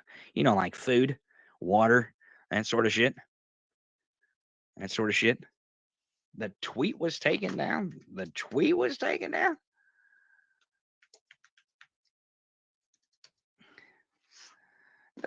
Are you serious? What the fuck? They took the tweet down? Nah, those motherfuckers. Elon, you son. That's why I can't find the AP tweet. They took the fucking AP tweet down. What the fuck? All right, well. Go ahead. Let's finish this guy and then we'll sort that out. You send to terrorist organizations. And oh my God. Okay. I know that Hamas is a terrorist organization, right? I get it. And this is where we get in difficult territory when dumb motherfuckers are allowed to say shit into microphones. This is where we get in this situation where there's too much speech and not enough fucking brains to the operation. All right. So Hamas is the oppressor in Gaza, and Hamas is the quote-unquote government that runs the Gaza Strip. It has for quite some time. The last election that they had in the city or in the Gaza Strip, they actually elected Hamas to be their leaders, and the first order of business of Hamas was to get rid of the rest of the elections. Seems pretty democratic to me. Not. But this guy is claiming, okay, this guy is claiming that it is evil and it is vile to send humanitarian aid to children because he is conflating children in Gaza, Palestinian children in Gaza, as terrorist, which, I mean, I guess they're being taught a theocratic, fascist, terrorist type ideology, right, under Hamas. And that's what I say we need to free Palestinians from Hamas. And really, we need to free them from the theocratic, fascist world of the Middle East. It's probably what we need to do. We did find it. Where the fuck was it? All right. I got it for you here. We got it for you. We got it now. All right. But this guy wants to upend humanitarian aid to children because it's evil. And those that support them is being turned around and used against innocent people. Oh, Jesus. Yeah, that's it. That's right. Water and food that's being sent to children of Palestine, right? The children in Gaza, the bread and water that is being sent to them is somehow being turned around and launched back at the people. is killing Americans. That bread and that water is killing Americans. Joe Biden, Kamala Harris, Joe Nancy Biden. Pelosi, Chuck Schumer, Yeah. Rashid Tlaib, Ilhan Omar, the whole cotton picking bunch of you, as we say in the South. The whole cotton picking butt. What? Huh? Okay. All right. Go ahead. Should resign and get out of the U.S. government. You have no place of authority. You have actually they do. See, friend, we elected into those places of authority. This is why we cannot let November get out of our sights. We got to make sure that we are doing a really good job to keep the porn banning, book burning, puppy killing, cousin fucking fascist out of our government. And how we do that as the pro-democracy coalition is we go pile them under mountains of votes. That's how we do it. That's how we would do that. We would go make sure that we get everyone to the poll, make sure our registrations are straightened. If we want to vote by mail, if we want to vote early, if you want to vote on an absentee ballot, make sure you fucking do that. That's how you change government. Not to demand because they're evil and vile for sending children in Gaza humanitarian aid so that they can drink water and eat food. Jesus Christ, I'm not even for starving Hamas. Well, you should rethink that. But children in Gaza, it's evil and vile. All right. They're against humanitarian aid. They're against it. They're against humanitarian aid. They're children hating, book burning, Bible thumping, cousin fucking, puppy killing, MAGA fascist. It just stack it. These Cheeto humping fuck nuggets. Jesus Christ. All right. I found this. The team has found this AP clip. I don't know why it was hidden. I don't know why they have hidden this clip. And really, honestly, this makes me wonder. Oh, I know why. Nope. I'm going to show you why. You want to see why? I'm going to show you a little lesson. I'm going to give you a lesson in tweeting right now. For those of you who don't know, we have a podcast account on Twitter. Here it is. Here's the podcast account. It's the Tony Micheals Podcast. It's at Tony Micheals Pod. And it's on Twitter. I have the Tony Micheals. Okay, that's my personal account, and then Tony Micheals Pod. And let me tell you a little story. If you aren't following my account, the Tony Micheals, on Twitter and at Tony Micheals Pod, you're missing out on a ton of content. A ton of content that goes along with this show. You're missing out on it. And I know a lot of people don't like Twitter and blah, blah, blah, yakety schmackety, but I like Twitter. And not that I like Twitter. I like how Twitter used to be. I long for the day that Elon has to fucking divest in Twitter and sell it because it's about to go bankrupt, and it saves it and somehow Twitter comes back. It's just a fantasy of mine because it's the way that I like the social media. It is my way I like the social media. And I understand if you don't want, like Pat Bronte here says, I don't use shitter. I don't use shitter. I understand. I get it. But if you don't use it and you won't use it, refuse to use it, you are missing my content. Just going to be. All right. So this tweet here shows a video that our friend AP took of Caitlyn Jenner and her girlfriend, is it Sophie? Sophie Hutchins, I think is what it is. I think that's her name, Sophie Hutchins. We played her the other day on the show. She's a MAGA trans person, which is really kind of weird. And it's weird that Caitlyn Jenner is a MAGA trans person as well. And Caitlyn Jenner is a trans woman who advocates for women not to participate in men's sports, and she plays in men's golf tournaments. It's kind of weird, the hypocrisy that MAGA displays, right out front, but it's not surprising. But let me give you a little lesson on how to tweet. All right. If you are going to use a handle at the front of a tweet, right? Okay. Which, when this was loaded to be tweeted, and I didn't personally tweet this, the team tweeted this, which they are doing a fantastic job. But I'm giving the audience here an idea on a way to tweet, because I get this a lot. Sometimes people will tweet and they want me to see something, but they want the world to see that I'm seeing it, right? The only way to actually make the world see a tweet that you are tweeting, and not just the person that you're posting their handle, is you have to put characters in front of their handle. What a lot of people will do is they'll put like a period in front of the handle. And then what that does is it doesn't just send it to this person. So this tweet here was sent, and this was probably a clerical error on our team's part, but I'm going to give you a lesson in this here, because I want you to understand how social media works and how Twitter works. This is important, because if you're tweeting this for the world to see, you wouldn't want to just post AP's handle at the beginning. You'd want to put a period in front of it. That's why we can't see it on our timeline. But here's what we're going to do.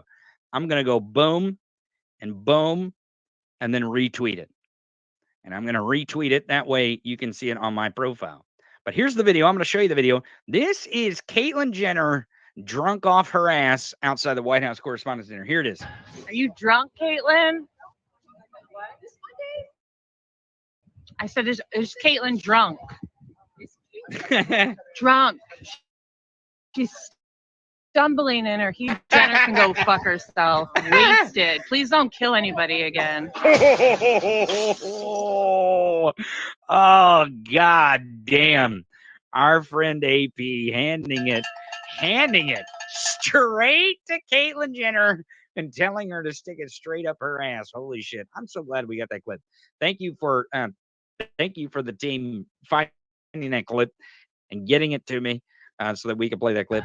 Are you drunk, Caitlyn? Oh, it's playing again. I really like that clip. I love that clip. My friend AP, our friend AP here at the show, doing such a great job. Just fucking dunking her in the goddamn trash. Dunking her in the fucking... See it, just like we dunk all these fascists in the trash every single weekday, Monday through Friday. I am kind of disappointed. My guest wasn't able to make it today. He's feeling a little under the weather, and he couldn't get his voice going. So we'll get him back on some other time. It was Black Knight on Twitter. Speaking of Twitter, you should go follow him on Twitter. He's feeling a little under the weather today, so we weren't able to get him on. I was hoping that he might be able to. He said he might, but he wasn't able to get his voice going. And on a show like this, you should probably have your voice about you. So we'll get him on next week. We do have a guest on Thursday, as you guys know, Cliff Schechter, and tomorrow, same time, same place. Make sure you go to theTonyMicheals.com though, and you follow us on Twitch. That is what you're going to want to do. Go to Twitch, link your Amazon Prime account to your Twitch account, get commercial-free viewing over there. Also, make sure to sign up for a membership at Patreon. You get 10% off if you pay for the whole year. You get 10% off. And go join the Discord server. It's free. It's free. So go to theTonyMicheals.com, click all the links. You can always find the current episode at the very top. Just click the thumbnail, and it's usually Trump crack. That's right. I give you your daily dose of Trump crack right at the very top of theTonyMicheals.com. So go there and click all the clicky things, the clicky clicks and the clicky things. Same test tomorrow. I promise I'll be here. You'll be here. Surf's up, motherfuckers. You've been listening to the Tony Micheals Podcast. In your face commentary of current events and political news. No rules, no boundaries. I think we've made that perfectly clear. We hope you enjoyed the show, and we'll be back soon. In the meantime, follow Tony on social media at The Tony Micheals. And until next time, raise a fist and repeat after me. Fuck 'em.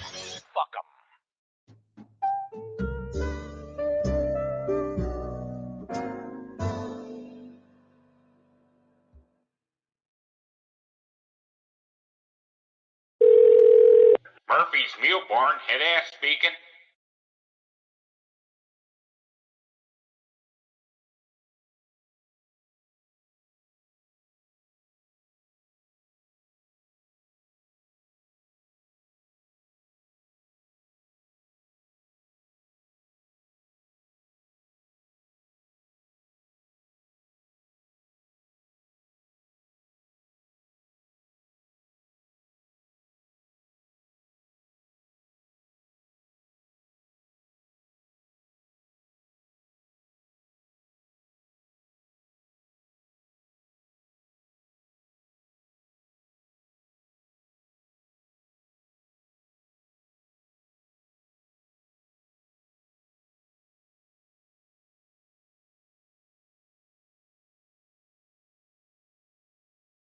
By the way, God is far right.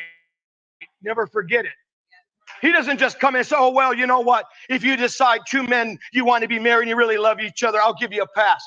He said, no, marriage is between one man and one woman. That's red. That's called conservative. That's called righteous. Narrow road. It's not wide road. And let me say this, by the way, any politician that's watching, let me tell you something. The liberal left, they're not purple. They love the fact that they're blue.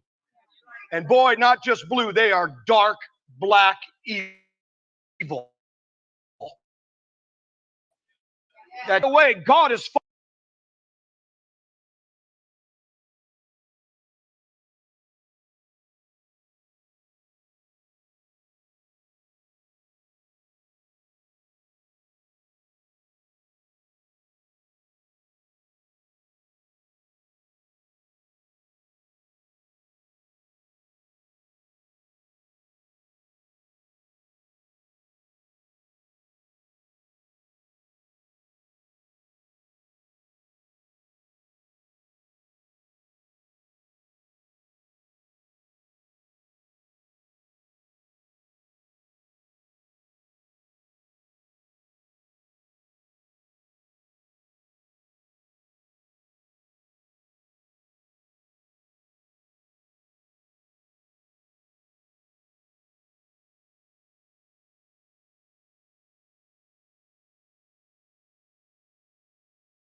Fellow patriots, we the people have won yet again, and the corrupt and tyrannical Nassau County government. The 2 criminal cases against me have been dismissed.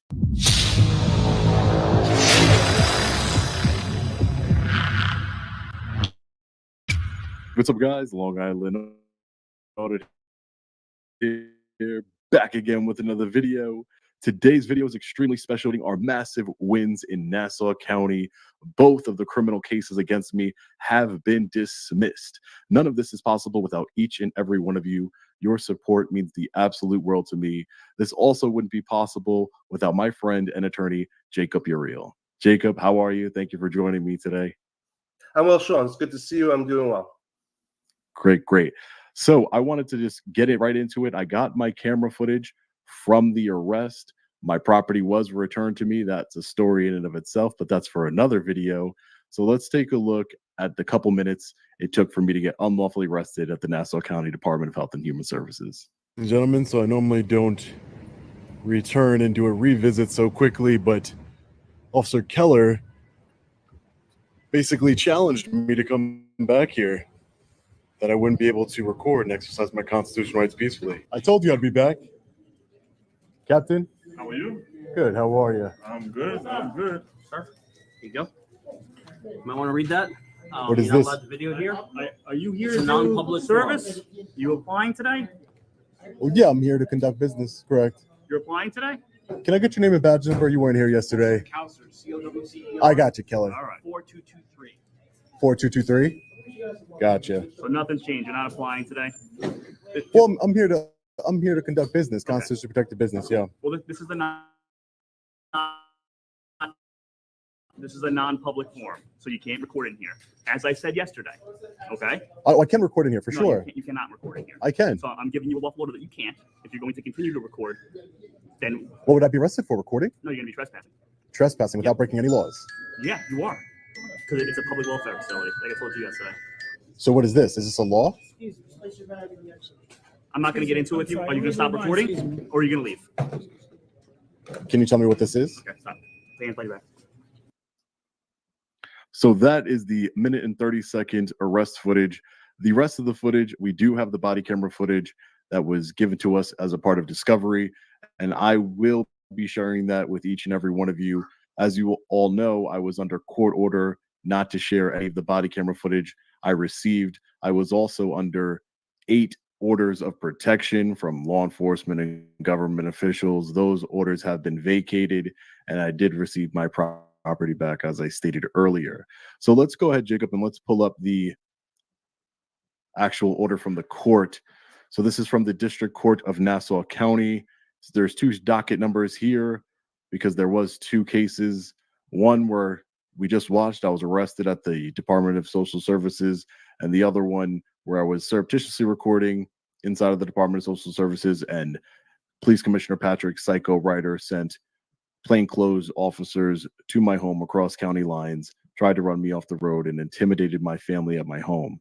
Speaking of that, I just released the video of the billboard truck, so stay tuned to the end where I was peacefully protesting in Nassau County. I might be facing some legal consequences as a result of that protest, but stay tuned to the end for more information on that. So let's take a look at this order.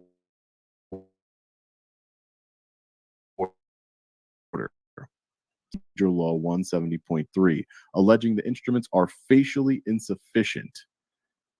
The district attorney opposes the application. Well, of course they do. The defendant correctly points out that the charge of violating 140.10 is facially insufficient. The statutory scheme under Penal Law 140 is that the crimes get progressively more serious, beginning with Penal Law 140.05, which only requires a person knowingly enters or remains unlawfully in or upon the premises which include a building.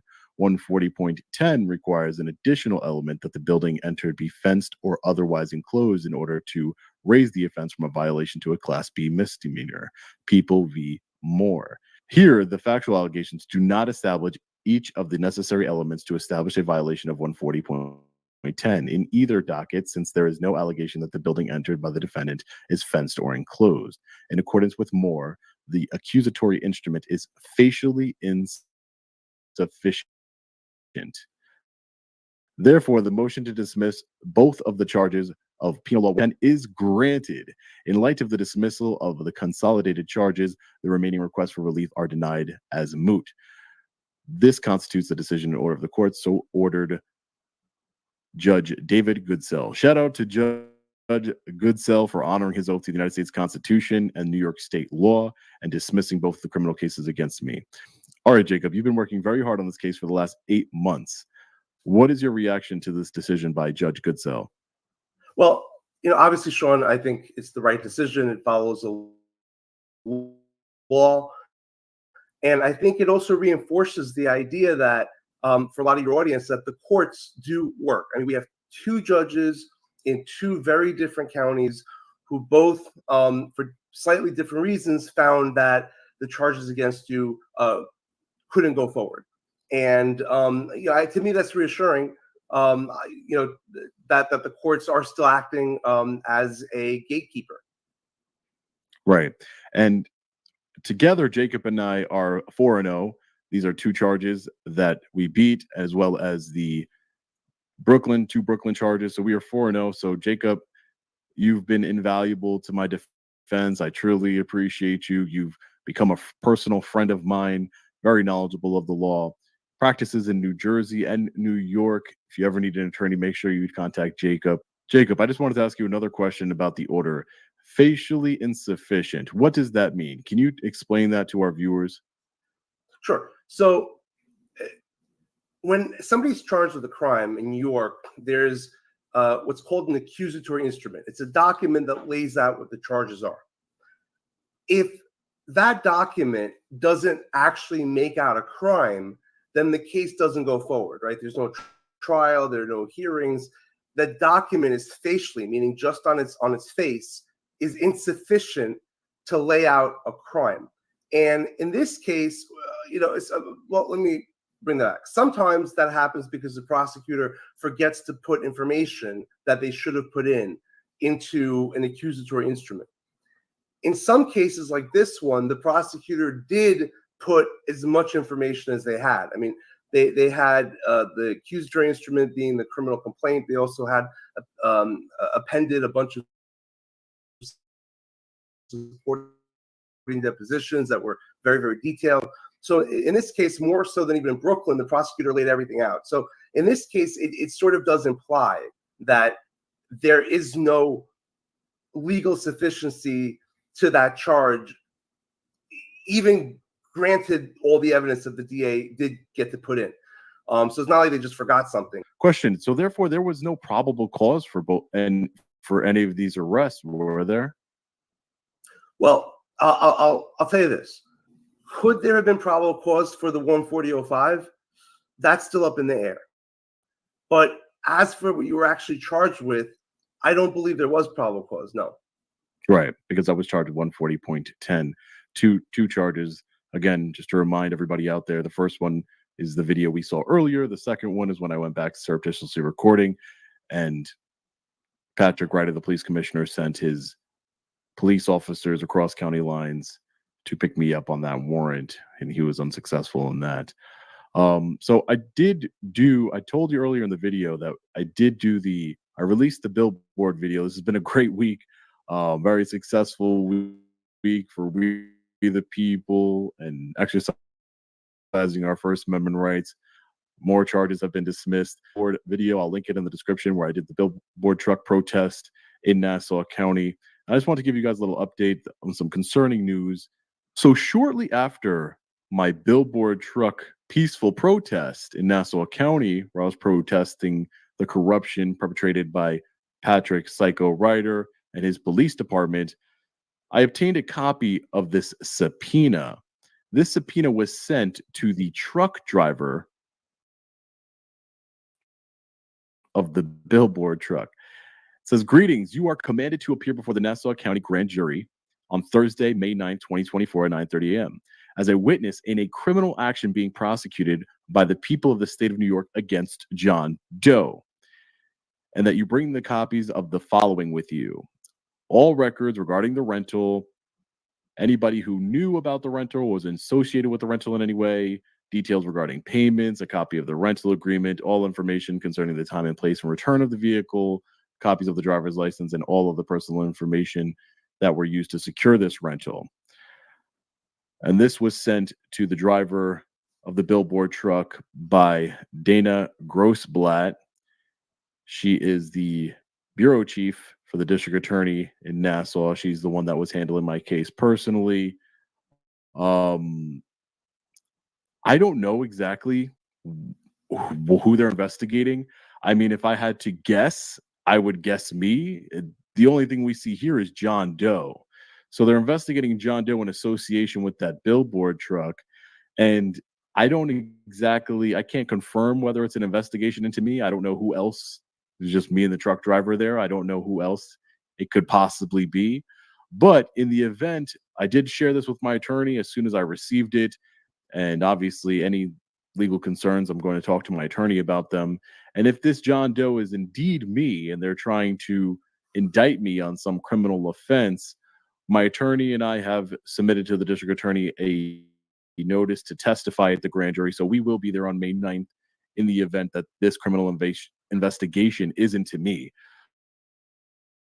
So, Jacob, I just wanted to talk really briefly on this. I know we don't have all the facts of this yet, but we do have some facts. We have the subpoena from the same exact attorney who was prosecuting the bureau chief, who was prosecuting the cases against me, and that was against you in court. Again, we don't have the name of the person they're investigating. It's only listed here as John Doe. If it were hypothetical, if it was me that they're investigating for the billboard truck video, the protest that I conducted in Nassau County, what are your thoughts on that? So, again, I really don't know what this is about. As a general rule, I don't say much about grand jury cases because they are secretive, but especially ones I don't know anything about. That said, in a pure hypothetical, I think that if there was any kind of criminal investigation into what is essentially political speech, then that in of itself, even if no charges are brought, does come across as retaliatory. And also, I think it does chill the expression of free speech. So again, I'm always very cautious to make assumptions, but any type of investigation of that nature, and certainly any charges based simply on speech, would be, in my opinion, wholly unconstitutional. Right, and I know as an attorney, you're very calculated in the things that you say, and as you should be. You've given me great advice. To me, I don't know who else it could be but me being investigated, and I don't really appreciate it at all. I think it comes off as very retaliatory to my actions that day and my protest. For example, even still going to have the same effect on the billboard truck company as to intimidate them, so that way I will have problems renting the billboard truck again. So maybe I'll just have to buy my own billboard truck. Maybe we, the people, will come together and buy our own billboard truck and have our own billboard truck company, so we can't be intimidated. But again, if it is against me, we don't know, but I suspect that it is.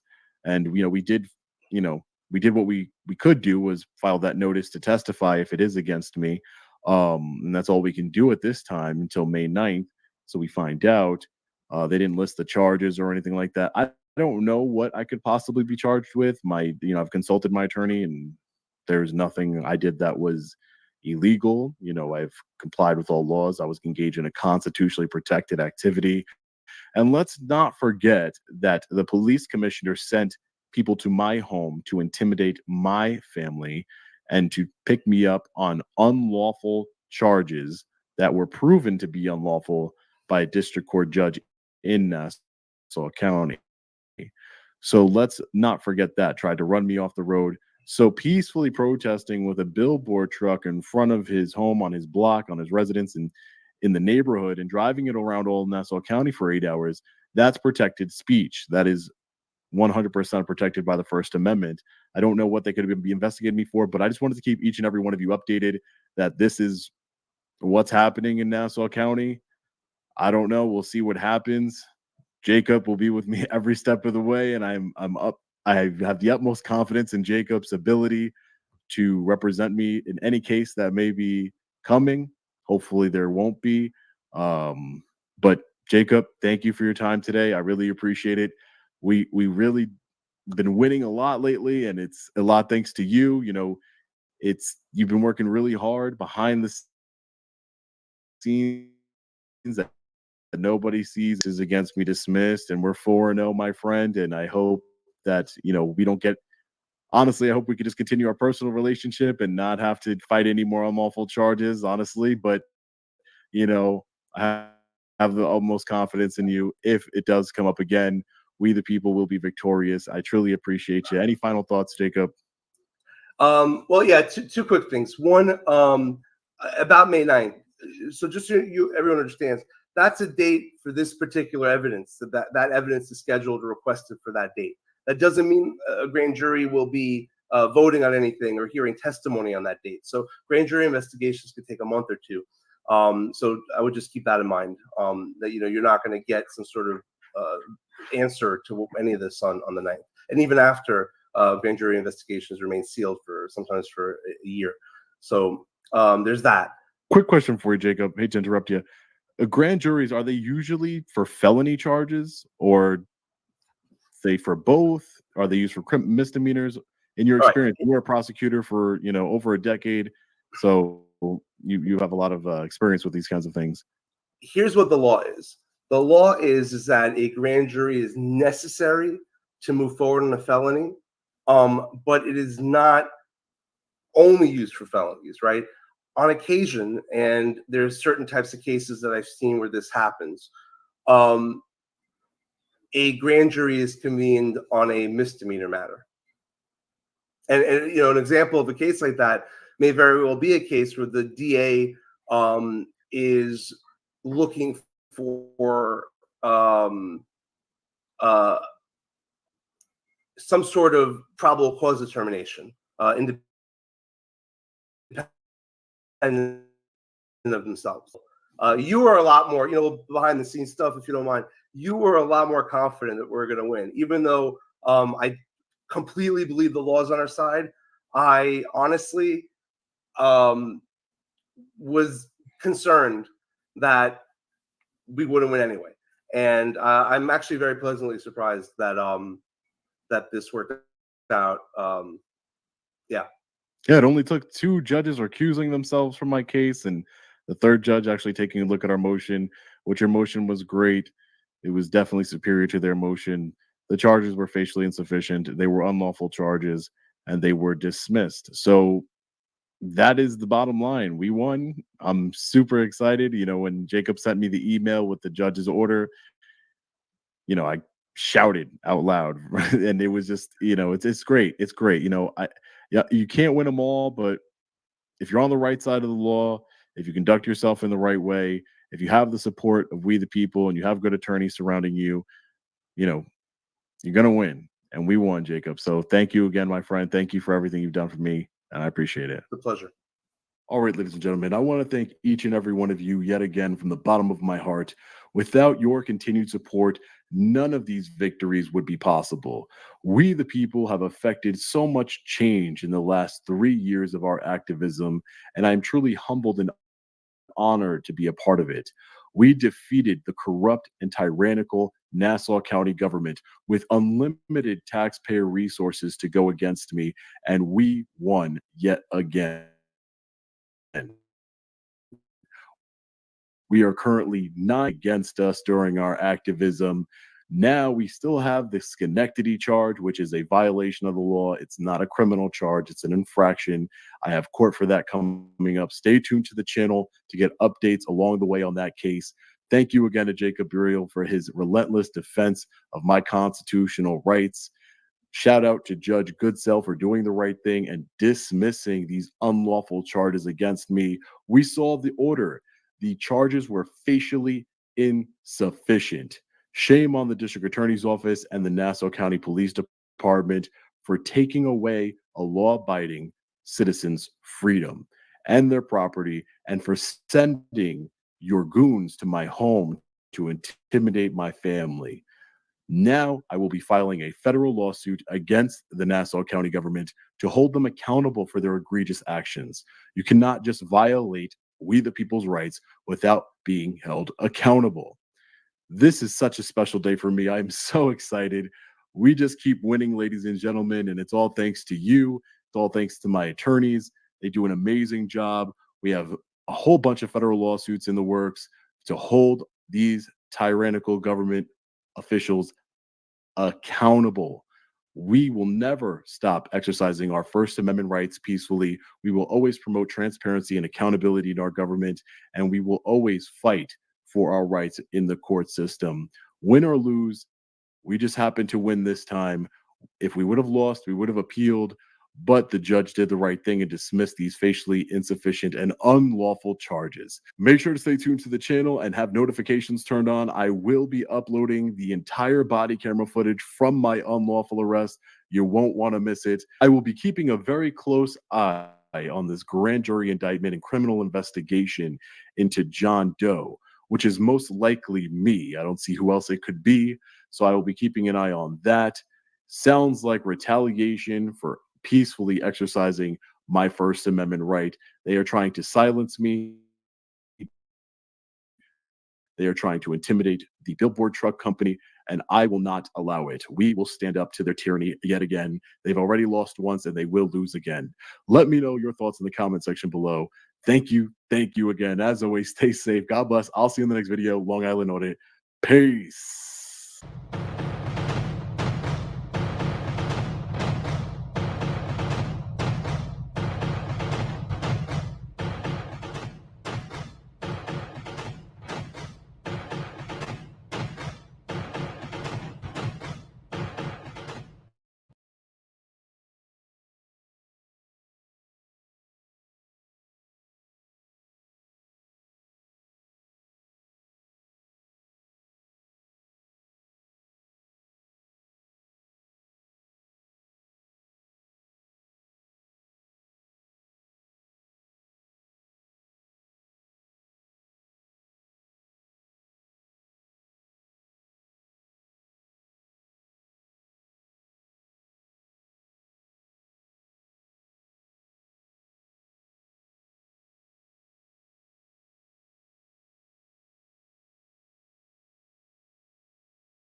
What a place, what a time, what a story. It's Friday morning here. He was front and center at CBS News. All these years later, we thought it was time for a look back. Lee Cowan traveled to Texas for a conversation with Dan Rather. And to each of you, courage. It's been almost 20 years. For the CBS Evening News, Dan Rather reporting. Since Dan Rather Good night. signed off from the anchor desk here at CBS News. Of the so-called Big Three TV anchormen back in the day, watched by some 50 million people a night, Rather was there the longest, almost a quarter century. The hurricane has been hitting full force. The operative word tonight for the war against terror here in Afghanistan is more. When he blinked, I climbed up the Berlin Wall. the CBS eye did too. CBS News election. In his 44 years with CBS, he held every post a network reporter could. bureau chief, war correspondent, 10 years ago, there were no segregationist candidates for places in British Parliament. foreign correspondent, White House correspondent. Are you running for something?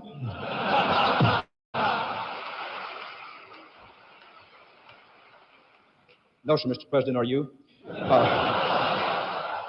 But in 2006, a little more than a year after he stepped down from the anchor desk, Dan Rather left CBS itself. Dan Rather was one of the great reporters of his time. Good luck, Dan. All the best. Dan Rather, CBS News, became sort of all part of my name, a part of my identity. And you have interviewed how many presidents? I'd have to count everyone since Truman. Gosh. This is the first time he's appeared on this network since. Without apology or explanation, I miss CBS. I've missed it since the day I left there. Even at 92, how and why he left still stings. In the heart of every reporter worthy of the name, Lee, there's a message that news, real news, is what somebody somewhere, particularly somebody in power, doesn't want you to know. That's news. And that's what got him into trouble. NBC News in depth tonight. The black eye at CBS News. Today, CBS News anchor Dan Rather and the news division. In 2004, Rather filed a report for 60 Minutes 2 that questioned George W. Bush's service record in the Texas Air National Guard. Tonight, we have new documents and new information on the president's military service. But the documents on which Rather and his producer based their reporting could not be later authenticated. It was a mistake. CBS News deeply regrets it. Also, I want to say personally, directly, I'm sorry. Was that the lowest point for you, you think? Of course, it was the lowest point. I gave CBS News everything I had. They had smarter, better, more talented people, but they didn't have anybody who worked any harder than I did. CBS's Lee Cowan tells us one firehouse within sight of Ground Zero has had its heart cut out. I'd only been at CBS a few years by then, during which Dan Rather had kindly and unexpectedly taken me under his wing. He made me feel welcome. You told me once that it's not the question, but it's the follow-up. That's yes. What that's often true. Is more important. I hope you will not be following up today. Minus the suspenders and his cigars, Rather remains just as I remember him, an intently curious. I'll ring you back in about 10. Thanks. Thoughtful, well-read skeptic who wants nothing more than to wear out his shoe leather chasing the next headline. What made you want to be a reporter in the first place? You don't like know the answer to that question. All I know is it's the only thing I ever wanted to be was a reporter. And I get up every morning and as soon as my feet hit the ground, I say, where's the story? You still do that, huh? I do. And it doesn't matter how big or small the audience is. No. Good evening from Dharamsala, India. Port-au-Prince, Haiti. Welcome to Alaska. After CBS, Rather continued to report from all over the world for several news broadcasts of his own. We come to you tonight from the line between Israel and the occupied West Bank. He wrote books. And thank you so much. Thank you so much. That's exactly why I wanted to talk to you tonight. Thank you. Became a sought-after voice on presidential politics and found a new, younger audience on social media. You either get engaged and you get engaged on the new terms or you're out of the game. I wanted to stay in the game. How would you rate where we are today in journalism? Let the record show that I paused. The people who are practicing journalism today are so much better than those of us who came up at another time. They're better educated. They're more knowledgeable about the world. They want to do the right thing. They're doing the best they can. Take your hands off of me. Unless you intend to arrest me, don't push me, please. In his time, he knew his best wasn't to try to be his predecessor, Walter Cronkite. Instead, he tried to be the best Dan Rather he could be, Well, Walter, as you can see, which came with price tags, some professional, many of them personal. we had the assassination on Friday, the interrogation of the assassin on Saturday. In 1963, while the nation mourned the assassination of John F. Kennedy in Dallas, Rather didn't have that luxury. I mean, you didn't have any time to grieve yourself. I didn't take time to grieve because I said to myself, it's my professional responsibility. And I can remember calling my wife, Jean, who was in Houston at the time of the assassination. But she had cautioned me, Dan, sooner or later, You have to make room for your own emotions. And I love my church. That's why I'm trying to show my church where they are in grave error if they accept integration. Rather also led CBS's coverage of the civil rights movement. Those were the days he thought might define him as a reporter. But then came Vietnam. No soldier worthy of the name will leave even a dead comrade. You know, there's a great misunderstanding of what soldiers, sailors, Marines, and airmen are afraid of in war. They are afraid of dying, of course they are. But that's not what they're most afraid of. Fighting men and women are most afraid of letting down the guy to their left or the woman to their right. Race was rarely even thought of. The saying among the troops was same mud, same blood. And that's the way it was handled. Being a hard-charging reporter doesn't mean being a heartless one. After 9/11, Rather's raw emotion reflected what we were all feeling. Thine alabaster cities gleam, undimmed by human tears. We can never say that shop again. That was all long ago. These days, you'll find him under the shade of a stately old oak, not far from his home in Austin, Texas. Well, it's called a treaty tree, Lee. It's outlasted Spanish conquests, the Civil War, even urban sprawl. And in its tangled branches, Dan Rather sees himself. It can survive for these 600 years without having very deep roots. It's a lot comparable to you. It's endurance, strength, and has been in Texas for a long time. Yeah, I wish that were true.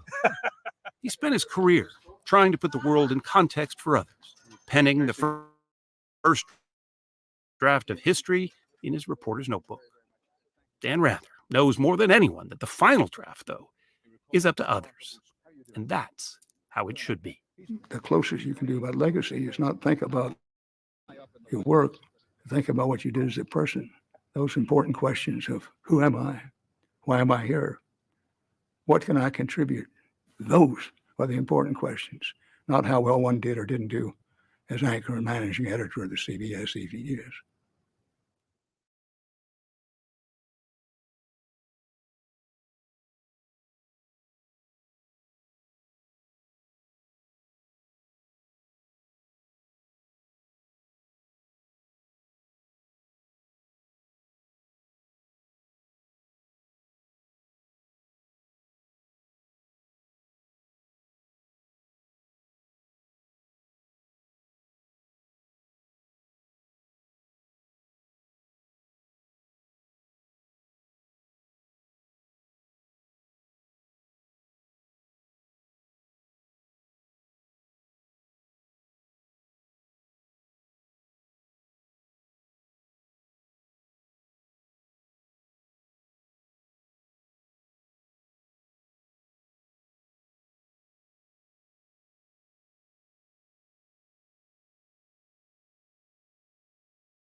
And our member partners, Haishka. And next, I want to invite up Dominique and the Salish School of Spokane, the 5th and 7th graders. They're going to perform for us 2 songs with their hand drums. So everyone, Salish School.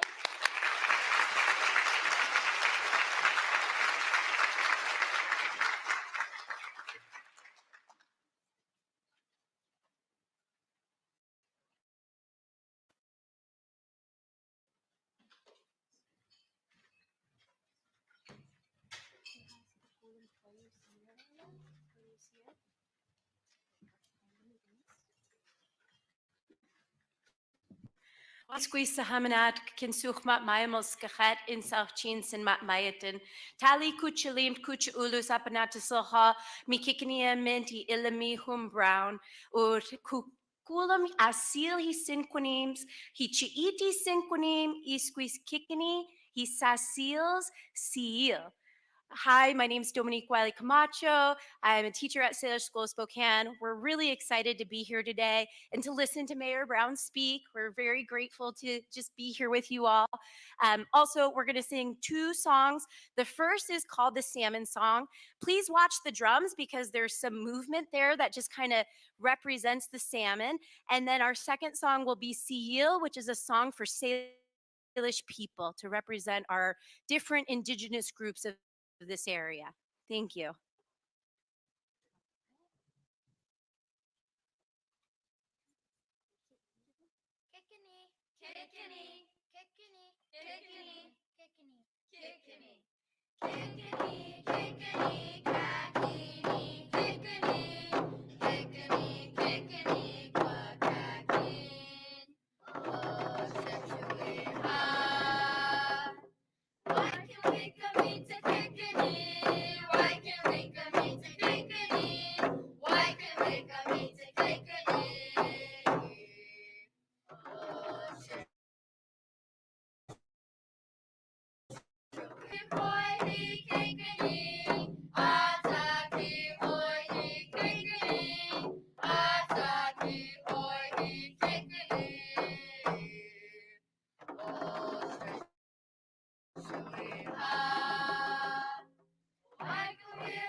about one more round of applause for Dominique and the Salish School students?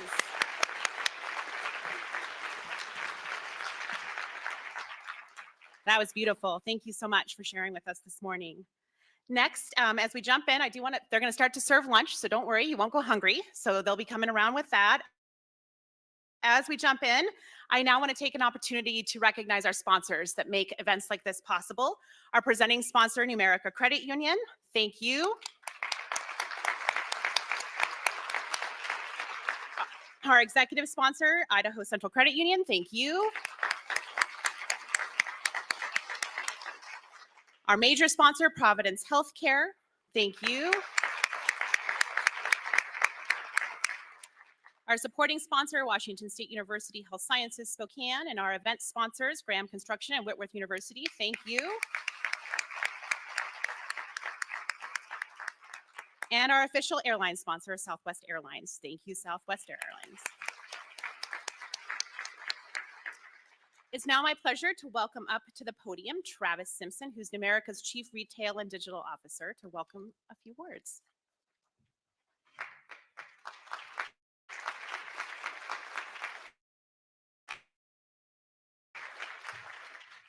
I'm Travis Simpson, Numerica's Chief Retail and Digital Officer. Numerica is proud to sponsor today's event because we believe in Spokane and its businesses. In fact, I've overheard the phrase "believe Spokane" a few times this past year. That's because my office is just down the hall from our CEO, Carla Cicero, our president and GSI's 2023 board chair, and Believe Spokane's co-chair. At Numerica, we're excited to participate in GSI's 5-year Believe in Spokane initiative to attract talented leaders and to welcome more diverse perspectives and, of course, grow our businesses. We use the same strategic mindset at Numerica to enhance lives, to fulfill dreams, and to build our community. Numerica continues to search for ways to increase access to affordable homeownership. Examples of this effort include our partnership with the City of Spokane, where we're supporting dozens of first-time down payment assistance, and through our collaboration with our nonprofit group, Village Co-Housing Works, to fund specialized, and through our continued support for Habitat for Humanity. At Numerica, we're proud to invest in brighter futures and stronger communities. I'd like to play a video to celebrate our commitment to enhancing lives, building dreams, and our supporting our community. Thank you, GSI, for bringing us together today, and thank you all for being here.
Thank you, Travis, and thank you, Numerica Credit Union. I'm Gary. I'm the Economic Development Guy for Greater Spokane.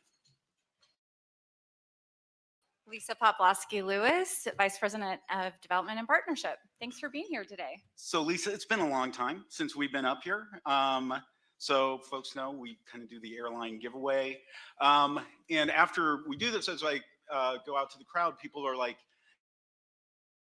Gary, you and Lisa are awesome. You're okay. You know, but we were told people really, really miss us. I don't know if anyone's really saying that they really miss us. I think they miss the Southwest e-pass that they get, which is a round trip ticket for Well, let's ask. So how many people miss Lisa and Gary? Round of applause. Decent. How many people miss the Southwest Airlines ticket giveaway? Oh, I feel, thank you. I feel like that was roughly equal. I feel like we're good. Yes. We don't need to give out the passes. Yeah, folks okay with, no, we should do that. Okay. Let's give out the pass. So we are Southwest Airlines. We're thankful that they're our airline sponsor, and we are going to do you have the winner? I know who the winner is, and I'm so excited because everyone who registered's name was put into the drawing, and sometimes the person doesn't show up, but I know this person is here because I gave them when they walked in. Oh. So the winner is. Okay, folks, when we're doing this, everybody on the table. And the winner is Andrea Williams, the Wood Shop. All right. Woo. Yay! Come on up, Andrea. We'll take a quick picture. Yay! Don't be jealous. Give her a round of applause.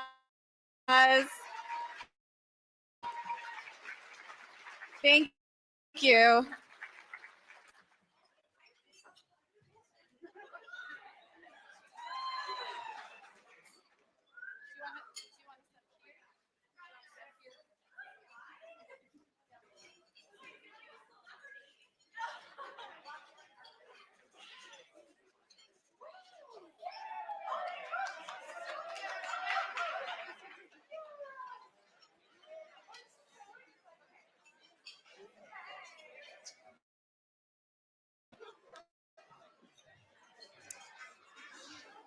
That could be you, next event. That's the most enthusiasm I've had for a winner, though, in a while. That's amazing. Congratulations, Andrea.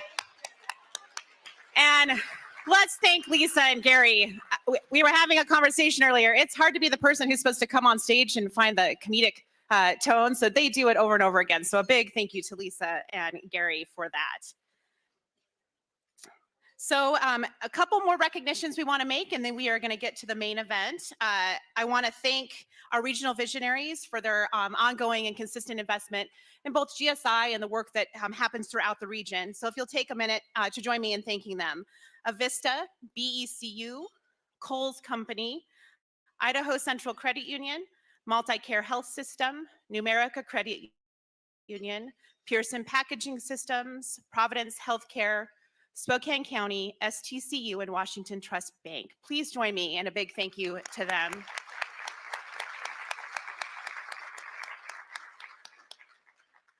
I'd also like to recognize the elected officials that are in attendance today, and I will not be doing it by name because that is a dangerous, dangerous game. But what I want to do, I know we have a number of local elected officials here from our cities across the region, our county commissioners, a few of our state representatives. So if you are an elected leader in our region, if you'll please stand up so that we can recognize you and thank you for the service that you provide. Stand up, don't be shy. Thank you.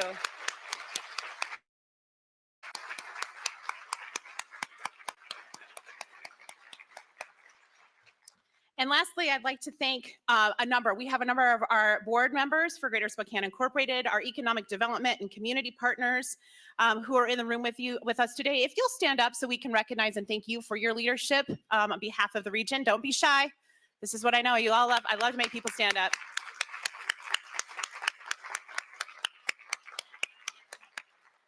The reason why is that for all of the folks that have just stood up in the next couple of times, it takes all of your leadership and so many others to be able to power our region, our community forward. And your partnership is really, really essential to the work that we do. So thank you for doing all of that on top of much of your day-to-day and the organizations and the work that you do. And so now it gives me a great honor to introduce Mayor Lisa Brown. Lisa's been involved with Spokane since 1980 when she became the Associate Professor of Economics at Eastern Washington University. She has since been involved in community organizations advocating for working families, petitioning for dental benefits for low-income people, marching in the first Spokane Pride Parade, and organizing the first Take Back the Night rally in Spokane to bring awareness to victims of domestic violence. And legislator for 20 years, representing the 3rd Legislative District, first in the State House of Representatives and then in the State Senate. She was elected by her peers as the Senate Minority Leader in 2002 state history to hold the position of Senate Majority Leader. Lisa also served as the Chancellor of Washington State University's Spokane Health Sciences campus and led the development of WSU's rapidly growing Center for Health Sciences Education and Research. Her collaboration with community partners led to the establishment of the Elson S. Floyd College of Medicine, expanding healthcare where it's needed most while providing transformative economic development for Spokane. And most recently, Lisa served as the director of the Washington State Department of Commerce, where under her leadership, the Commerce developed the Small Business Resiliency Network, supported broadband